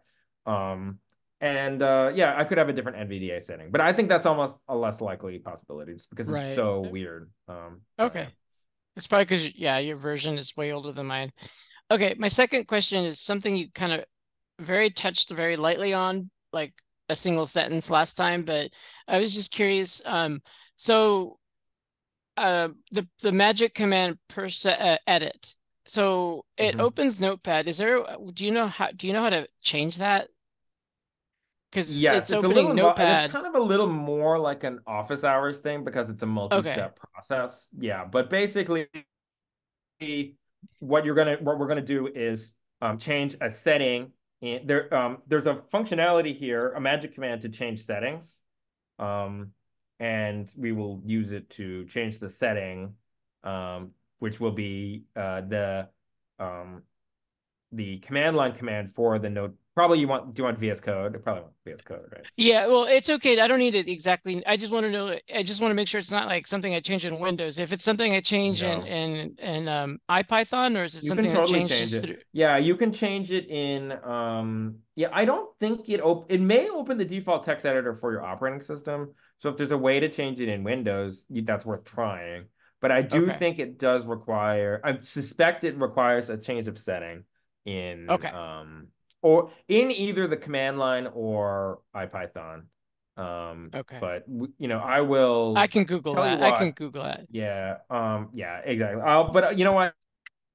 It's something that might be useful for people, so might look it up and include it in the resource that I'm creating here, so people can Cool. know to change it. And it's useful. Like if VS Code opens and then you can edit stuff and use your full screen reader and everything, save it, and then it runs it in there. That's a really kind of a nice workflow.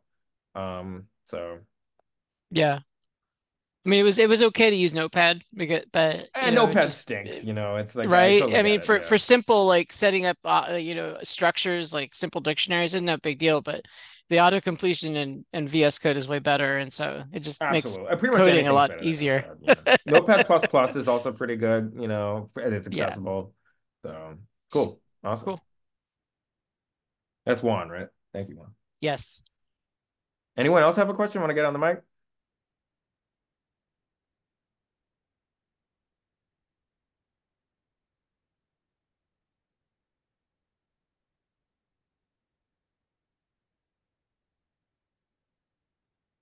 Well, if that's all the mic-friendly questions, feel free to jump in before I end here. I guess we'll end the recording, and then I'll stick around for a little bit if people want.